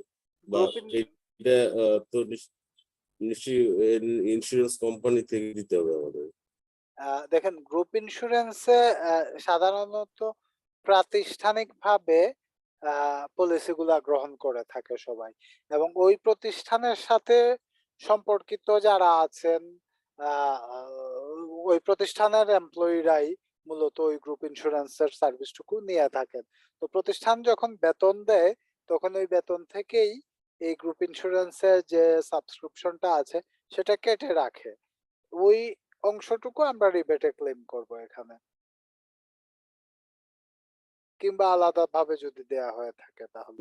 আসলে আমাদের যেমন আমাদের স্যালারি থেকে কাটে না বা যুক্ত না, এটা অর্গানাইজেশনই পে করে, টোটালি আলাদা পার্সন হিসেবে গ্রুপ ইন্স্যুরেন্সটা পে করে দেয়। সেক্ষেত্রে ওই পার্সেন্ট ওই অ্যামাউন্ট অফ মানি কি আমাদের হ্যাঁ, করতে পারবেন। প্রথমে আপনি ইনকামে আনতে হবে, স্যালারির ইনকামে আনার পরে আপনি এখানে রিবেট ক্যালকুলেটে আনতে হবে। আপনি যদি ইনকামে না আনেন তাহলে এটা ফেয়ার হবে না, কারণ এটা তো আপনার কোম্পানি দিচ্ছে, এখানে নিয়োগকর্তা দিচ্ছে। কিন্তু প্রভিডেন্ট ফান্ডে নিয়োগকর্তা যে চাঁদা দেবে এক্ষেত্রে অসুবিধা নেই, এটা তো আপনার ইনকামে আপনি দেখাচ্ছেনই অলরেডি স্যালারি স্টেটমেন্টে। তাহলে আচ্ছা, তার মানে বিমার ইয়েটা এনে তারপরে পেমেন্টটা রিবেট দেখাতে হ্যাঁ হবে। এদিকে আনবেন, আবার ওইদিকে রিবেটের জন্য দাবি করবেন, হিসাবে আচ্ছা, আপনি ঠিক আছে। আনবেন। হুম। আর কোনো কোয়েশন আছে কিনা? হ্যাঁ, এই ডিপোজিট স্কিম যেটা জি, আমরা 5,000 করে টাকা দিলাম, এখন ব্যাংক আমাদের কি করে হলো যে প্রতি বছর এরা ইন্টারেস্ট আমার ইসে অ্যাড করতে পারে, অথবা এককালীন ইসে ইন্টারেস্টটা লাস্ট ফিনিশিং এ অ্যাড করতে পারে। আবার যখন এটা ম্যাচুরিটি হবে তখন এরা উৎসে কর্তন করে রাখবে। তো সেই ক্ষেত্রে আসলে ক্যালকুলেশনটা কিভাবে করবে স্যার? খুব গুরুত্বপূর্ণ প্রশ্ন করেছেন। যদিও এই প্রশ্নটা ইনকাম ফ্রম আদার সোর্স বা অন্যান্য সূত্রে আয়ের হিসাব আমরা যখন করব তখনকার জন্য প্রযোজ্য, তারপরেও আমি এখনই আনসার করছি কারণ তখন হয়তো এই কোয়েশনটা আসবে না। এটা হচ্ছে, আমরা তো এখানে দেখছি যে ডিপিএস এ আমরা টাকা দিচ্ছি 5,000 টাকা করে, মনে করেন 12 মাসে 60,000 টাকা দিলাম, এটা আমরা রিবেটের হিসাবে দেখাবো, এটা আমাদের রিবেটের জন্য ক্যালকুলেশন। কিন্তু আবার একইভাবে ডিপিএস এ টাকা দেওয়ার সাথে ব্যাংক তো আমাদেরকে ইন্টারেস্ট দিচ্ছে, কেউ হয়তো মাসে মাসে দিচ্ছে, কেউ হয়তো বছরে দিচ্ছে, আবার কেউ হয়তো কিছুই দিচ্ছে না, একটা পিরিয়ড এন্ডে পুরো টাকাটা দেবে কিংবা কিস্তিতে টাকাটা দেবে। এই তো বিষয়। এখন আমরা এটা কখন ইন্টারেস্ট ইনকামটুকু দেখাবো? কোয়েশনটা কি এটাই ছিল? জি স্যার। আর আচ্ছা, যখন এটা ম্যাচুরিটি হবে তারপরে তো ব্যাংক আমার কাছ থেকে টিডিএস কেটে রাখবে বা হ্যাঁ, ভিডিএস কেটে রাখবে। রাইট, টিডিএস কাটবে, ট্যাক্সটা শুধু কাটবে। তো এখন এই বিষয়ে কনফিউশন আছে। দেখেন, ব্যাংকগুলার পলিসি এক এক ব্যাংক এক এক রকম করে। আমরা যদি ব্যাংকগুলার স্টেটমেন্ট গুলা ঘাটি, আমি মনে করেন যে তফসিলি ব্যাংকগুলা আছে অলমোস্ট কাছাকাছি সবগুলা, না হলেও অধিকাংশ স্টেটমেন্টই দেখেছি আমি এই রিলেটেড, ডিপিএস রিলেটেড। তো এখানে ৩ ধরনের পলিসি এপ্লাই করে তারা। কোন কোন ব্যাংক ইন্টারেস্টটা দেয়, সেখানে আপনার ট্যাক্স ডিডাকশনও করে। কোন কোন ব্যাংক ইন্টারেস্টটা প্রভিশন করে দেয়, কিন্তু ট্যাক্স ডিডাকশন করে না। স্টেটমেন্টে ইন্টারেস্টটা দেখায় কিন্তু ট্যাক্স ডিডাকশন করে না। কোন কোন ব্যাংক কিছুই দিচ্ছে না, এটা কম, আহ, আহ, একসাথে এটা ফাইনালি ইন্টারেস্ট টুকু নিয়ে আসছে। তো সিনারিও 1 এবং 2 টাই বেশি দেখা যায়। কোন ব্যাংক ইন্টারেস্ট স্টেটমেন্টে শো করছে, সাথে ট্যাক্সও ডিডাকশন করছে। কোন ব্যাংক ইন্টারেস্ট শো করছে কিন্তু ট্যাক্স ডিডাকশন করছে না। এখন প্র্যাকটিক্যালি আপনি খেয়াল করবেন ব্যাংক আপনাকে ট্যাক্স ডিডাকশন করেছে কিনা। ব্যাংক যদি ট্যাক্স ডিডাকশন করে, আপনি ইন্টারেস্ট ইনকাম দেখিয়ে দেবেন এবং ট্যাক্স ডিডাকশনটা অ্যাডজাস্ট করে নেবেন। ব্যাংক যদি ট্যাক্স ডিডাকশন করে না, আপনি যদি ইন্টারেস্ট ইনকাম দেখান, তখন আপনাকে ট্যাক্স দিতে হচ্ছে। আবার আপনি যেটা বললেন যে ফাইনাল সেটেলমেন্টে ব্যাংক তো আপনার পুরোটাই ট্যাক্স ডিডাক্ট করবে। তো আলটিমেটলি দেখা যাবে ডাবল ট্যাক্সেশন হয়ে যাচ্ছে, দুইবার ট্যাক্স দেওয়া হয়ে যাচ্ছে। তো এই ডাবল ট্যাক্সেশনটা অ্যাভয়েড করার জন্য আপনাকে খেয়াল রাখতে হবে ব্যাংক ট্যাক্স ডিডাকশন করেছে কিনা। যদি ট্যাক্স ডিডাকশন করে, তাহলে আপনি ইন্টারেস্টটা দেখাবেন পেয়েছেন। আর যদি ট্যাক্স ডিডাকশন না করে, তাহলে এটা প্রভিশন হিসাবে রেখে দেবেন, যখন ডিডাকশন করবে তখন দেখাবেন। ক্লিয়ার কিনা জাকির ভাই? জি স্যার, ক্লিয়ার। কিন্তু এখন আমি কি স্টেটমেন্ট দেখে বুঝতে পারবো যে হ্যাঁ, ব্যাংক আমাকে হ্যাঁ, টিডিএস ডিডাকশন করেছে বা স্টেটমেন্টে, করেনি, হ্যাঁ বা স্টেটমেন্টে ব্যাংক কি আপনি আমাকে কোনো সার্টিফিকেট দিবে? সার্টিফিকেট দেবে, চাইলে অবশ্যই দিতে হবে ব্যাংকের এটার এগেনস্টে। আর স্টেটমেন্টেও আপনি এটা দেখতে পাবেন। যারা ডিডাকশন করে তাদের স্টেটমেন্টে ট্যাক্স ডিডাকশনটা আপনি অবশ্যই ডেবিট সাইডে দেখতে পাবেন, ইন্টারেস্টটা ক্রেডিট সাইডে দেখতে পাবেন ব্যাংকের স্টেটমেন্টে। আবার যারা ডিডাকশন করে না, তাদের ক্ষেত্রে আপনি দেখতে পাবেন শুধুই আপনাকে ইন্টারেস্টটা ক্রেডিট করেছে, কিন্তু ট্যাক্সটা ডেবিট করেনি। এই যে ইনকামটা আমরা যেমন 5,000 করে দিচ্ছি 5 বার, জাকির ভাই শোনা যাচ্ছে না, আপনি আলাদা mute- দেখাবে। আপনি মিউট হয়ে গিয়েছিলেন, আবার বলেন। মানে আমরা 5,000 করে প্রতি মাসে ডিপোজিট স্কিমে দিতেছি।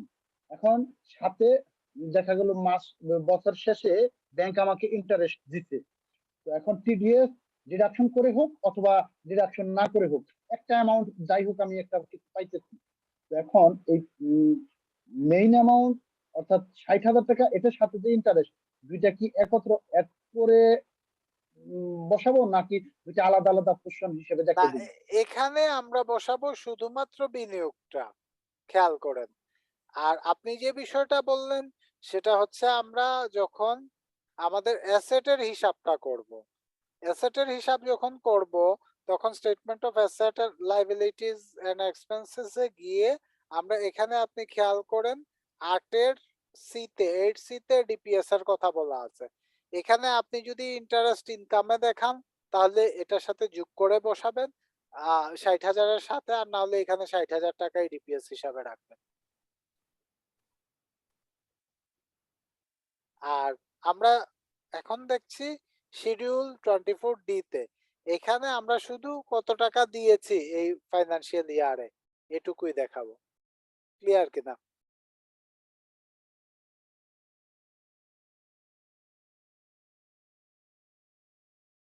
জাকির ভাই ক্লিয়ার কিনা এই বিষয়টা? আপনার কথা শোনা যাচ্ছে না।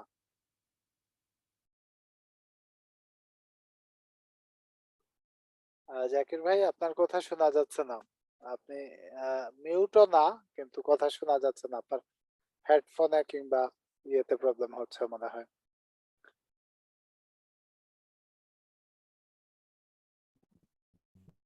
স্যার এর মধ্যে একটা প্রশ্ন আমার আসছে, সেটা হলো যে কোন একজন স্যালারাইড যে ব্যক্তি, সে যদি কোনোভাবে কোনো জায়গায় কোনো ইনভেস্টমেন্ট না করে, নেটওয়ার্কে সেই ক্ষেত্রে জি ঢালি ভাই কন্টিনিউ করেন। হ্যাঁ, সেই ক্ষেত্রে কোনো ইয়েতে কর রেয়াতের কোনো সুযোগ আছে কিনা কোথাও? দান করলে আছে, বিনিয়োগ কিংবা দান, এছাড়া কোনো সুযোগ নেই রেয়াতের। আচ্ছা। জাকির ভাই, যে আপনার নেটওয়ার্কে সমস্যা করছিল মনে হয়।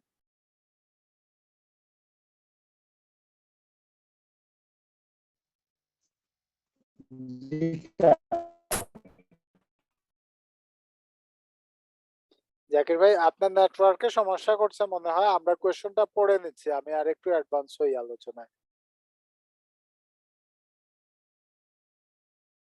আমরা শিডিউল 24D তে আমরা পার্টিকুলারস অফ রিবেটেবল ইনভেস্টমেন্ট এন্ড কন্ট্রিবিউশন, এখানে 3 থেকে শুরু করে 15 পর্যন্ত টোটাল ক্যালকুলেশন টুকু আছে। আমরা একটা একটা করে পড়ে দেখছি এখানে কি কি আছে এবং কি কি বিষয় আমাদের জানতে হবে। এখানেই বলা আছে মেনলি কোন কোন জায়গায় বিনিয়োগ করলে আমরা রেয়াত পাবো। অধিকাংশ বিষয় এখানে বলা আছে।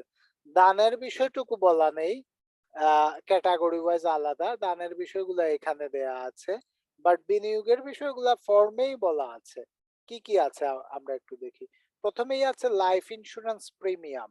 লাইফ ইন্স্যুরেন্স প্রিমিয়াম আমরা খেয়াল রাখবো পলিসি ভ্যালুর 10% এর মধ্যে যাতে হয়। পলিসি ভ্যালুর 10% থেকে যদি বেশি হয়ে যায়, সেক্ষেত্রে আমরা এটা হিসাবে আনতে পারবো না লাইফ ইন্স্যুরেন্স প্রিমিয়াম।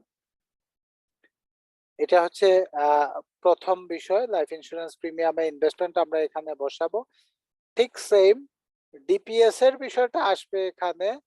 এখানে 60,000 টাকা হচ্ছে অ্যালাউয়েবল লিমিট। অ্যালাউয়েবল লিমিট হচ্ছে 60,000 টাকা। 60,000 হচ্ছে অ্যালাউয়েবল লিমিট। 60,000 হচ্ছে অ্যালাউয়েবল লিমিট।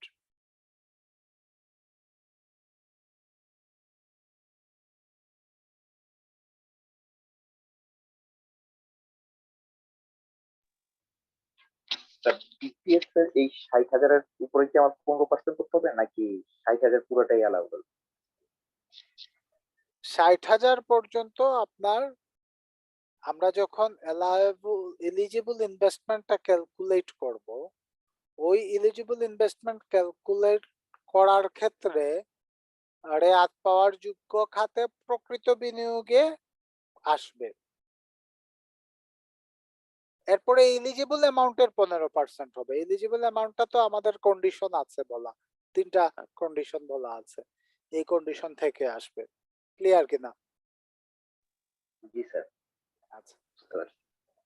এখন খেয়াল করে দেখেন 5 নম্বরে investment in approved saving certificate, মানে সঞ্চয়পত্র। সঞ্চয়পত্র বিনিয়োগ যেটা, এটাকে আমরা বলছি সেভিং সার্টিফিকেট। এবং অ্যাপ্রুভড সেভিং সার্টিফিকেট মানে সরকার অনুমোদিত জাতীয় সঞ্চয় অধিদপ্তর যেটা দিয়ে থাকে, এটাই approve saving certificate.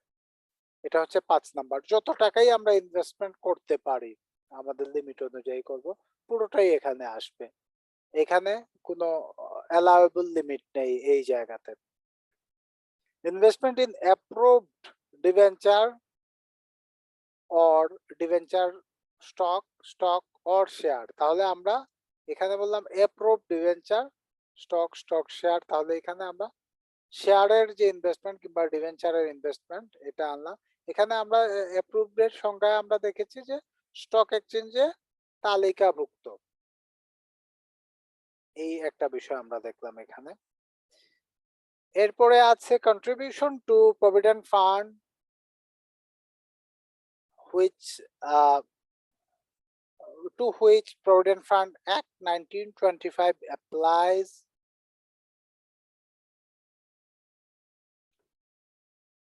Self-contribution and employer's contribution to recognized Provident Fund.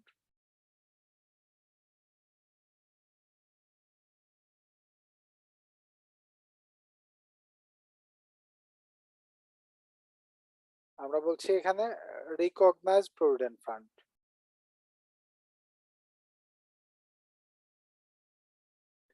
Self contribution এবং এমপ্লয়ার্স কন্ট্রিবিউশন, তাহলে 7 এবং 8 দুইটাই প্রভিডেন্ট ফান্ড। এই জায়গাতে একটা পার্থক্য আছে, 7 এবং 8-এ একটা পার্থক্য আছে। পার্থক্যটুকু কি?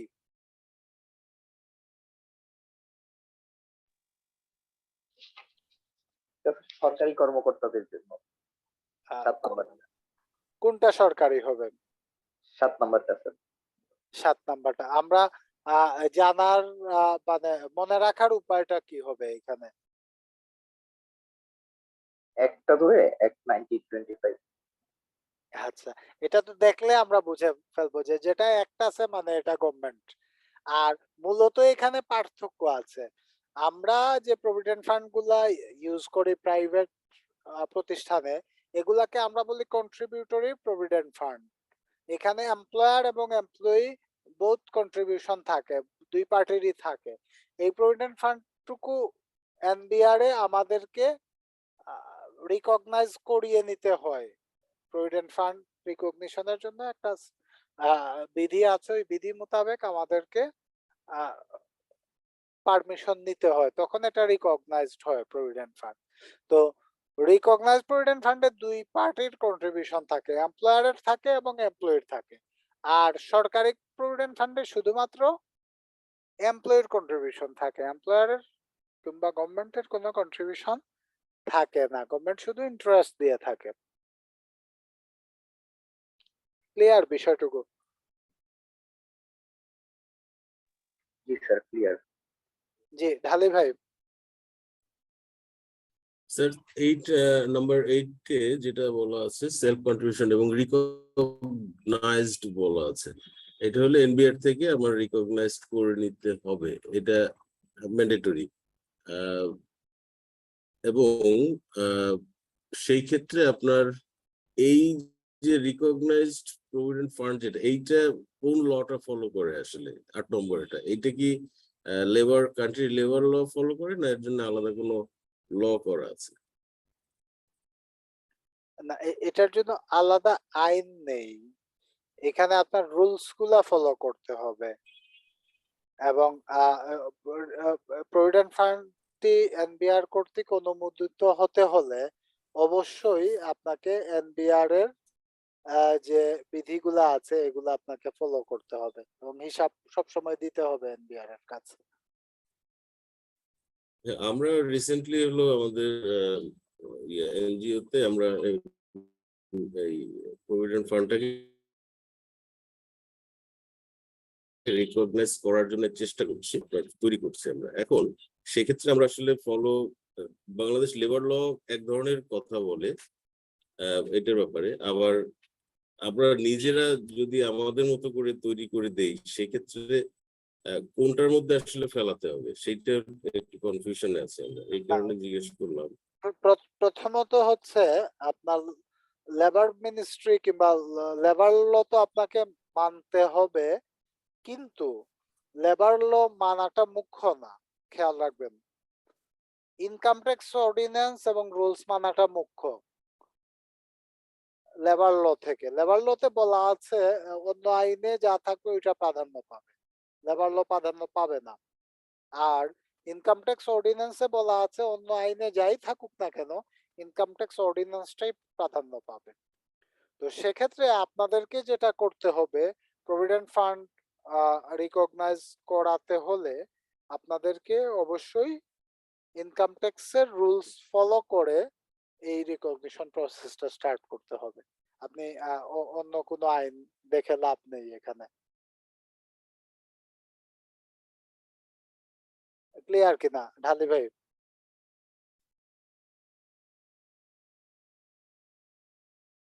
রাইট। আমি হয়তো আপনার সাথে পার্সোনালি আলাপ করব এই হ্যাঁ, বিষয়টা নিয়ে। থ্যাংক ঠিক ইউ। ঠিক আছে, ঠিক আছে। Thank you. তাহলে আমরা এখানে প্রভিডেন্ট ফান্ডের পার্থক্য বুঝলাম যে আমরা কোন জায়গায় কার্ডটা বসাবো। গভর্নমেন্ট এমপ্লয়ি হলে আমরা 7 এ বসাবো, প্রাইভেট এমপ্লয়ি হলে আমরা কন্ট্রিবিউটরি প্রভিডেন্ট ফান্ড থাকলে 8 এ বসাবো। খেয়াল রাখতে হবে প্রাইভেট এমপ্লয়ির ক্ষেত্রে আমরা যখন শিডিউল 24 এ ফিল আপ করেছি, শিডিউল 24 এ তে আমরা শুধুমাত্র এমপ্লয়ার্স কন্ট্রিবিউশন টুকু এখানে আমরা দেখিয়েছিলাম। Employer's contribution to a recognised provident fund, এই হিসাবটুকু আমরা এখানে দেখিয়েছিলাম। এটার সাথে আমরা যখন রিবেট ক্যালকুলেট করব তখন এমপ্লয়ার্স কন্ট্রিবিউশনও রাখবো, সেই সাথে এমপ্লয়ির কন্ট্রিবিউশনও, এখানে সেলফ কন্ট্রিবিউশন বলা হয়েছে, এটাও আমরা এখানে অ্যাড করে দেব। সাধারণত এমপ্লয়ার কন্ট্রিবিউশন যা হয় এমপ্লয়িও সেম কন্ট্রিবিউট করে থাকে সাধারণত, তো সেক্ষেত্রে এটা ওই এমপ্লয়ার্স কন্ট্রিবিউশনের দ্বিগুণ হবে। স্যার এখানে কোনো লিমিট আছে কিনা যে এত পার্সেন্টেজ পর্যন্ত করা যাবে, এর পরে করা যাবে না, এরকম কোনো, বা বেসিকের উপরে বা গ্রসের উপরে এই টাইপের কোনো সরকারি লিমিটেশন আছে? সরকারি এর ক্ষেত্রে আছে, ম্যাক্সিমাম লিমিট আছে। আচ্ছা, কিন্তু প্রাইভেটে বা এনজিও লেভেলে এটা মনে হয় নাই না? এটা এটা বেতনের সাথে সম্পৃক্ত, তো আপনি তো বেতনের হুম, সাথে সম্পৃক্ত এবং এখানে তো এমপ্লয়ারের কন্ট্রিবিউশনটাও আছে, হুম। তো সেক্ষেত্রে এটা প্রতিষ্ঠান ওইভাবে সেট করে নেবে, কারণ ওই প্রভিডেন্ট ফান্ডের কন্ট্রিবিউশনটাও তো প্রতিষ্ঠানের পেরোল এক্সপেন্সেই যাবে। রাইট, ঠিক আছে স্যার। এরপরে একটা বিষয় আমরা দেখছি 9 এ আছে কন্ট্রিবিউশন টু সুপারঅ্যানুয়েশন ফান্ড। দেখেন প্রভিডেন্ট ফান্ড এক ধরনের ফান্ড আমরা বলছি, আর সুপারঅ্যানুয়েশন ফান্ডটা একটু অন্য ধরনের ফান্ড। আমাদের দেশে এটার ব্যবহার কম হয়। আমরা আহ, এটা ইউএসএ, ইউকে তে, ইউরোপিয়ান কান্ট্রি কিংবা অস্ট্রেলিয়াতে এটা বেশি দেখি। সুপার, এটা মেইনলি এটা এক ধরনের আমরা যে প্রভিডেন্ট ফান্ড করি এই ধরনেরই একটা ফান্ড, বাট এটা রিটায়ারমেন্টের ক্ষেত্রে আমরা এই ফান্ডটুকু আমরা ইউজ করে থাকি, এমপ্লয়িরা এই ফান্ডের টাকাটুকু পেয়ে থাকে। তো আমরা এই সুপারঅ্যানুয়েশন ফান্ড হচ্ছে এটা একটা ভালো প্ল্যান। এই ধরনের ফান্ড যদি ওপেন করা হয় প্রাইভেট সেক্টরে তাহলে এখানে আপনার ইয়ে হবে, আমাদের এমপ্লয়িরা বেনিফিটেড হবে। তো এই সুপারঅ্যানুয়েশন ফান্ডে যদি কোনো ইনভেস্টমেন্ট হয়ে থাকে তাহলে আমরা এটাও এখানে দেখাতে পারবো। খুব কম পাওয়া যায়, আমি পাইনি এখনো সুপারঅ্যানুয়েশন ফান্ড। এটা কি গ্র্যাচুইটির মতো না পিএফ এর মতো? এটা আমরা পিএফ এর মতোই বলতে পারি। আমি রিলেটেড একটা আর্টিকেল শেয়ার করব ফাইন্যান্সিয়াল এক্সপ্রেসের, সুপারঅ্যানুয়েশন ফান্ড নিয়ে একটা ইয়ে আছে যেটা আপনি যে বিষয়ে চিন্তা করছেন এটার ক্ষেত্রে মানে কাজে লাগবে। এটা এটা কাজে লাগবে। একজন সিনিয়র সেক্রেটারি লিখেছিলেন, আমি এটা শেয়ার করব আপনাকে। আচ্ছা, এটা তো রিকগনাইজ হওয়ার কিছু নাই, এটা রিকগনাইজেশনের কিছু নাই মানে না? বলা তো নেই এখানে। বলা নেই। হ্যাঁ, তো এটাও অনেক ক্ষেত্রে একটা স্মার্ট রাইট, ওয়ে ঠিক আছে, আমাকে একটু শেয়ার করেন আমার। আপনার ইয়েটা কভার করার জন্য, এমপ্লয়ীদের ফিউচার বেনিফিট গুলা নিয়ে আসার জন্য। এটা তো এই ধরনের ফান্ডেও কিন্তু আমরা রিবেট পেতে পারি। তো এই প্ল্যানিং গুলো আমাদের আসলে প্রাইভেট সেক্টরের প্রয়োজনীয়। আমরা যদি এই ধরনের প্ল্যানিং রাখি প্রাইভেট সেক্টরে তাহলে অনেকটুকু রিবেট পাওয়া যেতে পারে, কারণ এখন সেভিং সার্টিফিকেট কিংবা অন্যান্য জায়গায় লিমিট চলে এসেছে ইনভেস্টমেন্টের ক্ষেত্রে। তো এই কারণে দেখা যায় ইনভেস্টমেন্টের খাত খুঁজে পাওয়া যায় না অনেক সময়। এরপরের যে বিষয়টুকু আছে সেটা হচ্ছে contribution to benevolent fund and group insurance premium, যেটা আমরা আগে আলোচনা করেছি। কন্ট্রিবিউশন টু জাকাত ফান্ড, জাকাত ফান্ডে সরকারি যে জাকাত ফান্ড আছে জাকাত ফান্ডে যদি দেন সেটা হতে পারে, আবার অন্যান্য যেসব প্রতিষ্ঠান যে এপ্রুভ জাকাত ফান্ড আছে ওইসব জাকাত ফান্ডে কন্ট্রিবিউট করলে এটাও আপনি ডিবেটে দেখাতে পারবেন। 12তে গিয়ে বলা আছে আদার্স। আদার্সে আপনি দেখাবেন এখানে নির্দেশিকায় আমরা যে খাতগুলা দেখেছি এখানে সবগুলা খাতই চলে এসেছে। বাদ বাকি যে বিনিয়োগের কিংবা অনুদানের যে দানের যে খাতগুলো আছে মেইনলি, এই কোনো খাতে যদি দেয়া হয়ে থাকে কোনো কিছু তাহলে এখানে ডিটেলসটা লিখে এই জায়গাতে 12 নম্বরে আমরা লিখবো। ক্লিয়ার কিনা? এরপরে আমরা টোটাল ফিগারটা আমরা total allowable investment for contribution এই 13 নম্বরটা আমরা পরে হিসাব করব।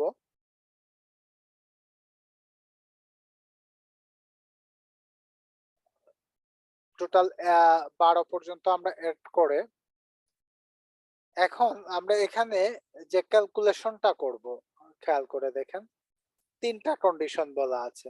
এক হচ্ছে 13 নম্বর, 13 নম্বর হচ্ছে 3 থেকে 12 পর্যন্ত যোগ করে যেটা আসবে এটাই হচ্ছে 13 নম্বর। 14 এ তে বসাবো 13 total allowable investment contribution etcetera, যেটা আমরা নির্দেশিকায় দেখেছি এখানে বলা আছে অনুমোদনযোগ্য রেয়াত পাওয়ার যোগ্য করদাতার প্রকৃত বিনিয়োগ বা চাঁদার পরিমাণ, এটাই হচ্ছে 14 এতে বসাবো।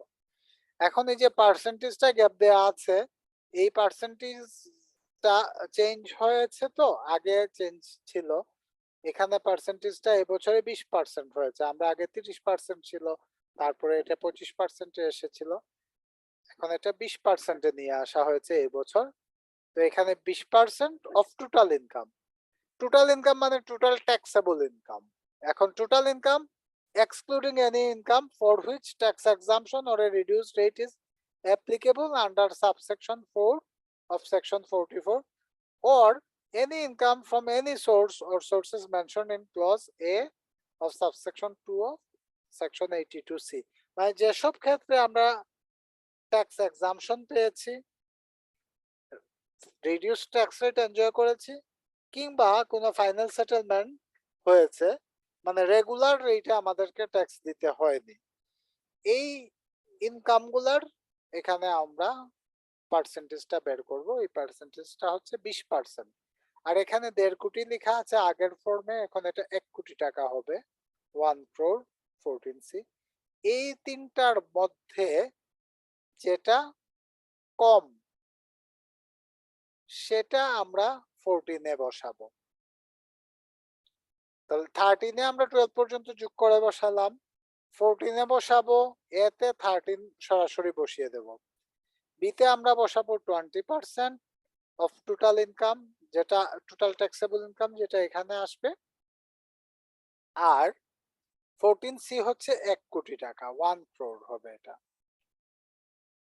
এখন এই 14 এর প্রথম যে ঘরটি আছে এই ঘরে ফার্স্ট রোতে আমরা এই জায়গাতে আমরা বসাবো 14A B C তিনটার মধ্যে যেটা ছোট সেটা, এই হচ্ছে আমরা এলিজিবল অ্যামাউন্টটা ক্যালকুলেট করলাম। আর এটার উপরে ট্যাক্স রিবেটটা আমরা ক্যালকুলেট করব এই 15 এ এসে, সেটা হবে 14 এর যে প্রথম ঘরে যে কলাম অ্যামাউন্টটি বসানো আছে সেটার সরাসরি 15%, এলিজিবল অ্যামাউন্টের 15%, এটুকু আমরা এই জায়গায় বসাবো। এটুকু ক্লিয়ার কিনা আপাতত জাকির ভাই?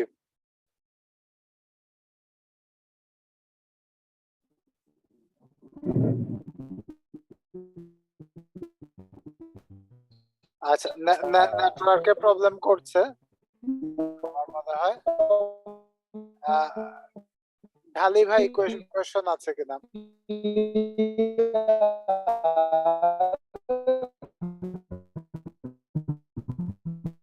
এখন practical করতে গেলে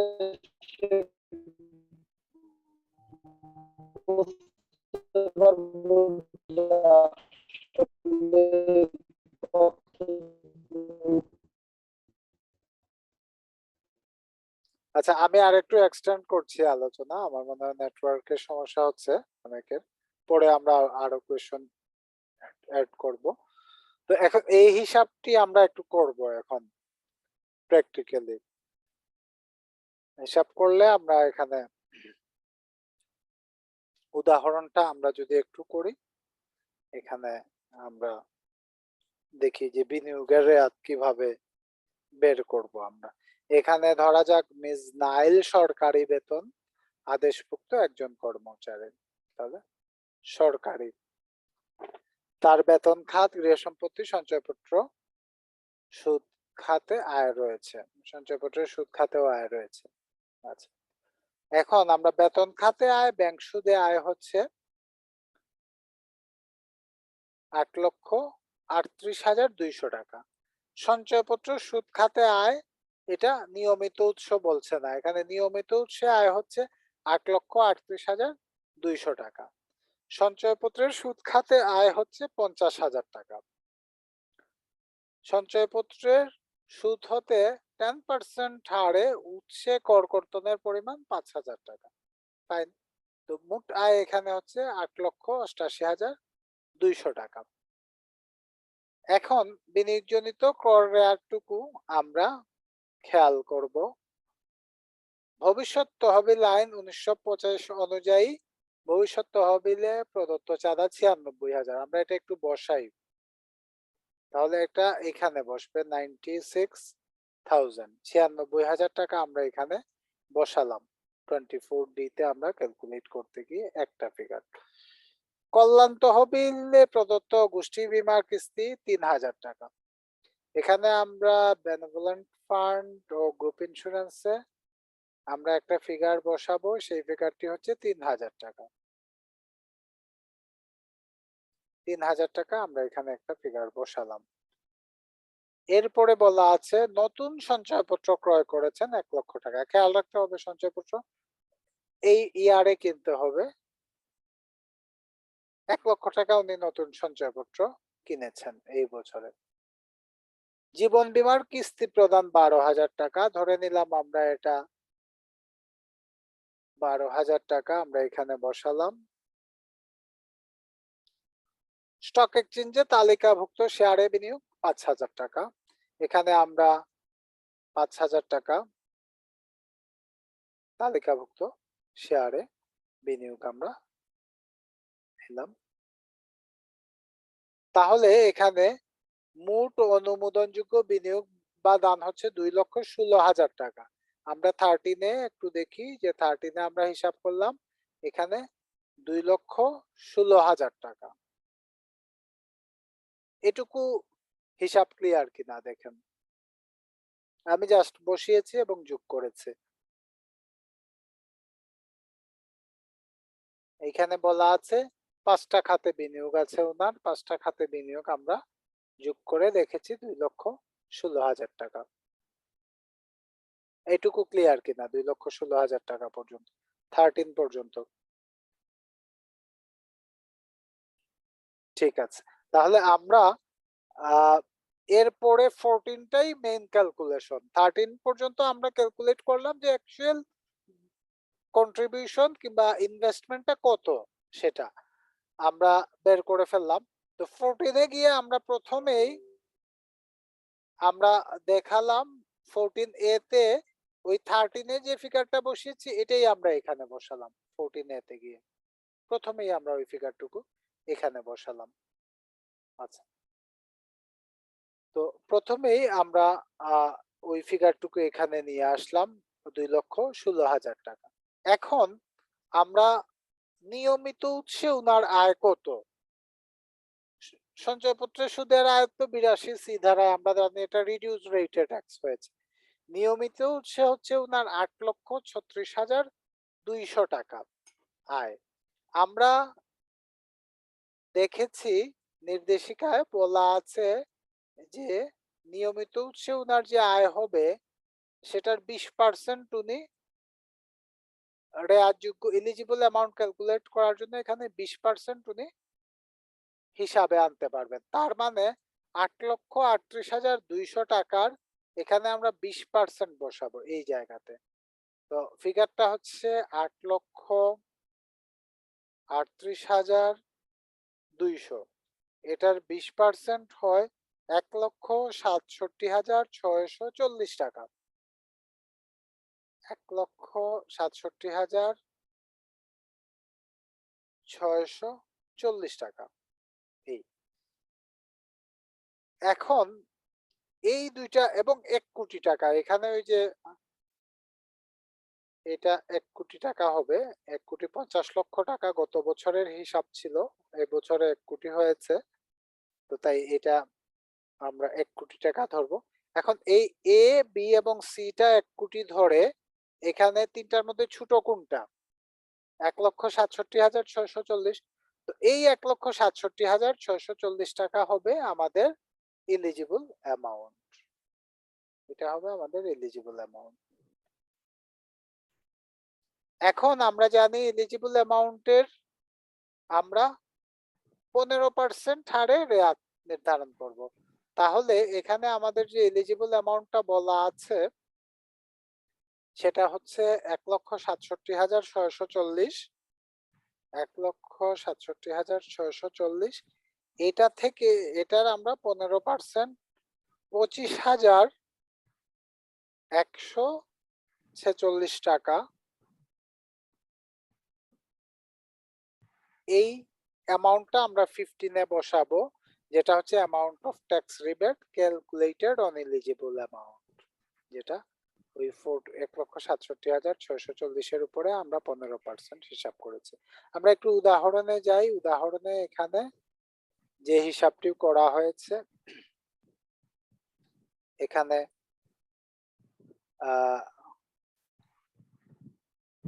রেয়াতযোগ্য এখানে হিসাবটুকু বের করা হয়েছে 25,146 টাকা। 1,67,640 এর মধ্যে 25,146 টাকা। না, আমরা এই এক্সাম্পল টুকু এখানে দেখলাম যে 25,146 টাকা। শুধু এখানে 1 কোটি টাকা হবে ম্যাক্সিমাম লিমিট। কোনো কোয়েশ্চন আছে কিনা এইটুকু আলোচনায়?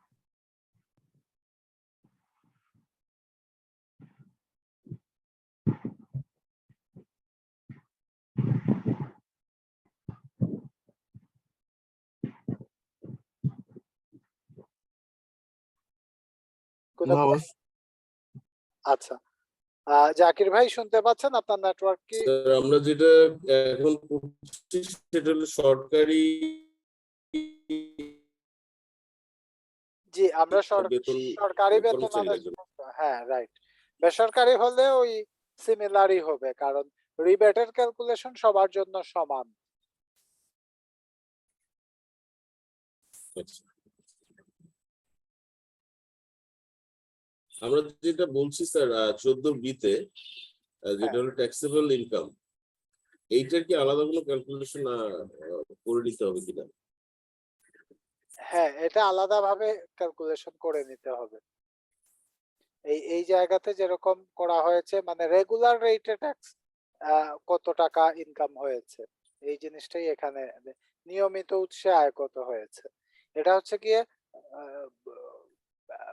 ক্যালকুলেশনের মূল একটা মেইন টার্ম আর কি, আপনি যদি মনে রাখেন নিয়মিত উৎসে।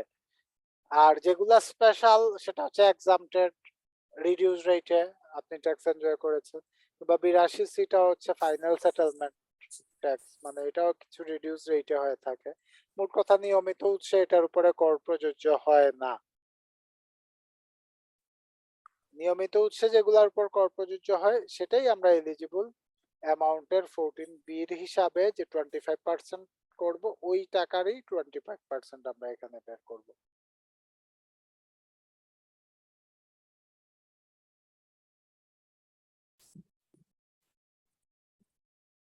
ক্লিয়ার কিনা? আমার ট্যাক্সেবল ইনকামটা বের করার ইয়েটা একটু জানা দরকার স্যার, তাহলে বুঝতে তো একটু সুবিধা হবে। ধরেন একটা লোকের বেতন 1,00,000 টাকা, আর তার মধ্যে আপনার basic house rent, convince, medical এগুলি আছে। আপনার এই বেতন খাতে আয় যেটা, এটার মধ্যে আমরা যেটা আগে দেখছিলাম সেক্ষেত্রে বোনাস এবং ফেস্টিভ্যাল বোনাস বা অন্যান্য যেগুলি আছে সেগুলো কি আপনার ট্যাক্সেবল ইনকামের মধ্যে ইনক্লুডেড হবে কিনা? না, আমরা দেখেছি 24A যখন করি, এখানে হুম। ট্যাক্সেবল যে ফিগারটা আছে ওই ফিগারের যে টোটালটা হবে, ওই সেটা। টোটাল ফিগারটাই আমাদের এখানে পার্ট 2 তে এসে বসবে। আচ্ছা ওই ফিগারের টোটালটাই পার্ট 2 তে এসে বসবে এখানে। আচ্ছা আচ্ছা আচ্ছা, ঠিক আছে, এবার ক্লিয়ার আছে স্যার, ঠিক তো আছে। হুম। এই হিসাব আসবে না। আর কোনো কোয়েশ্চন আছে কিনা?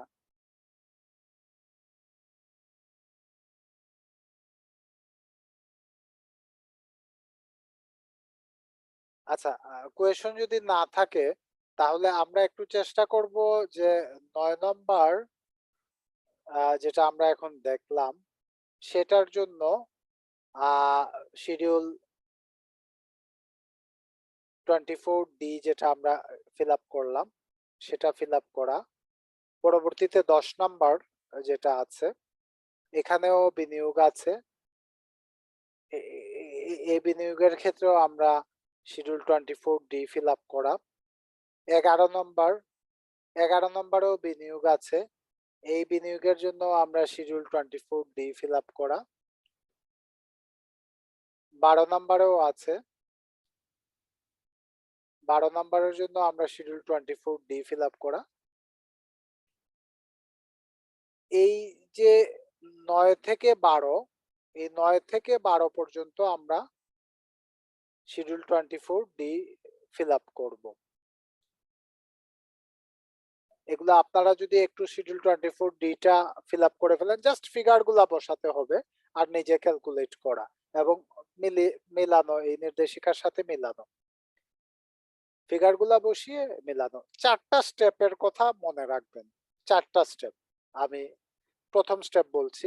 প্রথম স্টেপটা হচ্ছে আমাদের 1 থেকে 12 পর্যন্ত ফিল আপ করার পরে 13টা বের করতে হবে টোটাল। 14A তে সরাসরি 13 এর হিসাবটা চলে আসবে ডাইরেক্ট এস ইন 13 14A তে। 14C টা হচ্ছে 1 কোটি টাকা, এখানে সরাসরি 1 কোটি টাকা থাকবে। আর 14B এর জন্য আমি যদি এটা 13 এর টোটাল করাকে ফার্স্ট স্টেপ বলি, সেকেন্ড স্টেপ হচ্ছে আপনাকে 14A তে 13 এর ফিগারটা বসাবেন। থার্ড স্টেপ আমি বলবো যে রেগুলার রেটে ইনকামের ক্ষেত্রে যেটা হবে সেটার 20% বের করে এই জায়গায় 14B তে বসাবো। এবং ফাইনাল স্টেপ হচ্ছে দেখতে হবে এ, বি এবং সির মধ্যে কোনটা ছোট, যেটা ছোট সেটা আমরা 14 এ বসাবো। তাহলে এলিজিবল অ্যামাউন্ট বের করে ফেললাম। এবং এর সাথে আমরা 15% মাল্টিপ্লাই করলে 15 এ এসে আমাদের ফিগারটা বের হয়ে যাবে, রিবেটেড ফিগারটা। এই হিসাবটা যদি আমরা এক্সাম্পল 9 থেকে 12 পর্যন্ত করি তাহলে আমাদের এখানে রিবেটের হিসাবটা হয়ে যাবে বের করা এবং 24D টা ক্লিয়ার হবে আমাদের।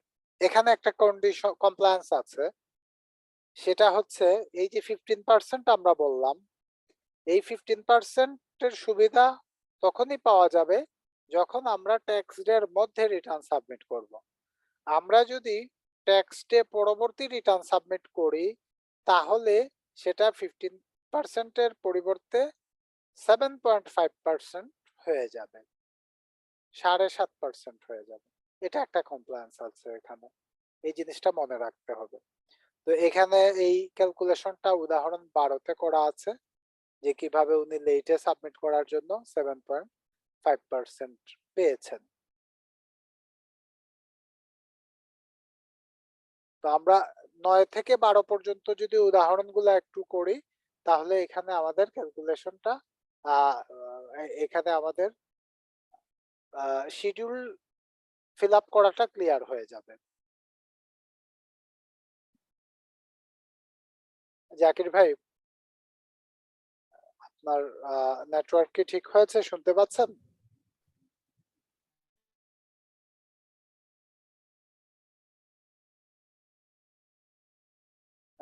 আপনার কথা শোনা যাচ্ছে না।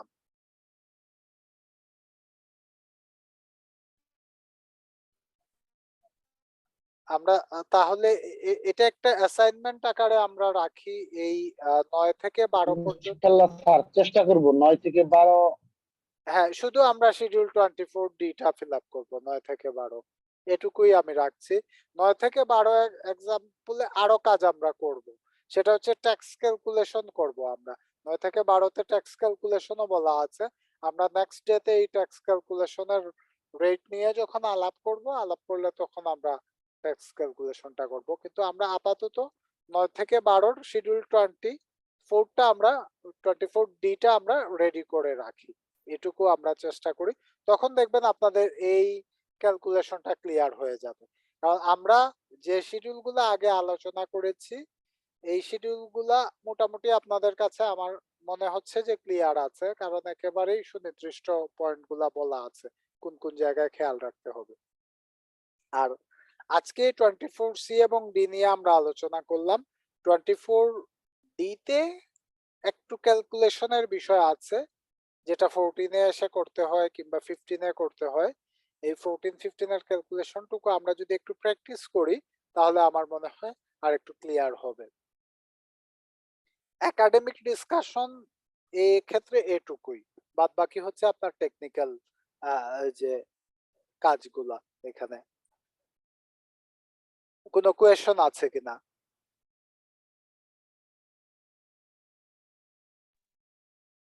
তো একটা রিকোয়েস্ট থাকবে, যেটা শিডিউল ডিটা যদি আমাদের মেইলে পাঠিয়ে দেন। পুরো রিটার্ন ফর্মটাই দেয়া আছে, আমি তারপরেও আবার দেওয়া রিটার্ন আছে না? ফর্মটা দিয়ে দেব। তারপরেও আমি প্লিজ আবার রিটার্ন ফর্মটা আমি দিয়ে রাখবো। মেইলে দিন স্যার, হোয়াটসঅ্যাপে আচ্ছা আচ্ছা, রাইট হোয়াটসঅ্যাপ সমস্যা। মেইলে আমার কাছে। আচ্ছা, আমি দেখি সবার মেইল অ্যাড্রেসটা আমি ইয়ে করে নেব, অ্যাড করে নেব, আমি দিয়ে রাখবো মেইলে। আমি আমার মেইলটা টেক্সট করে রাখছি আপনার এখানে। যে আপনার আচ্ছা, সবার মেইল অ্যাড্রেসই আছে আমার কাছে।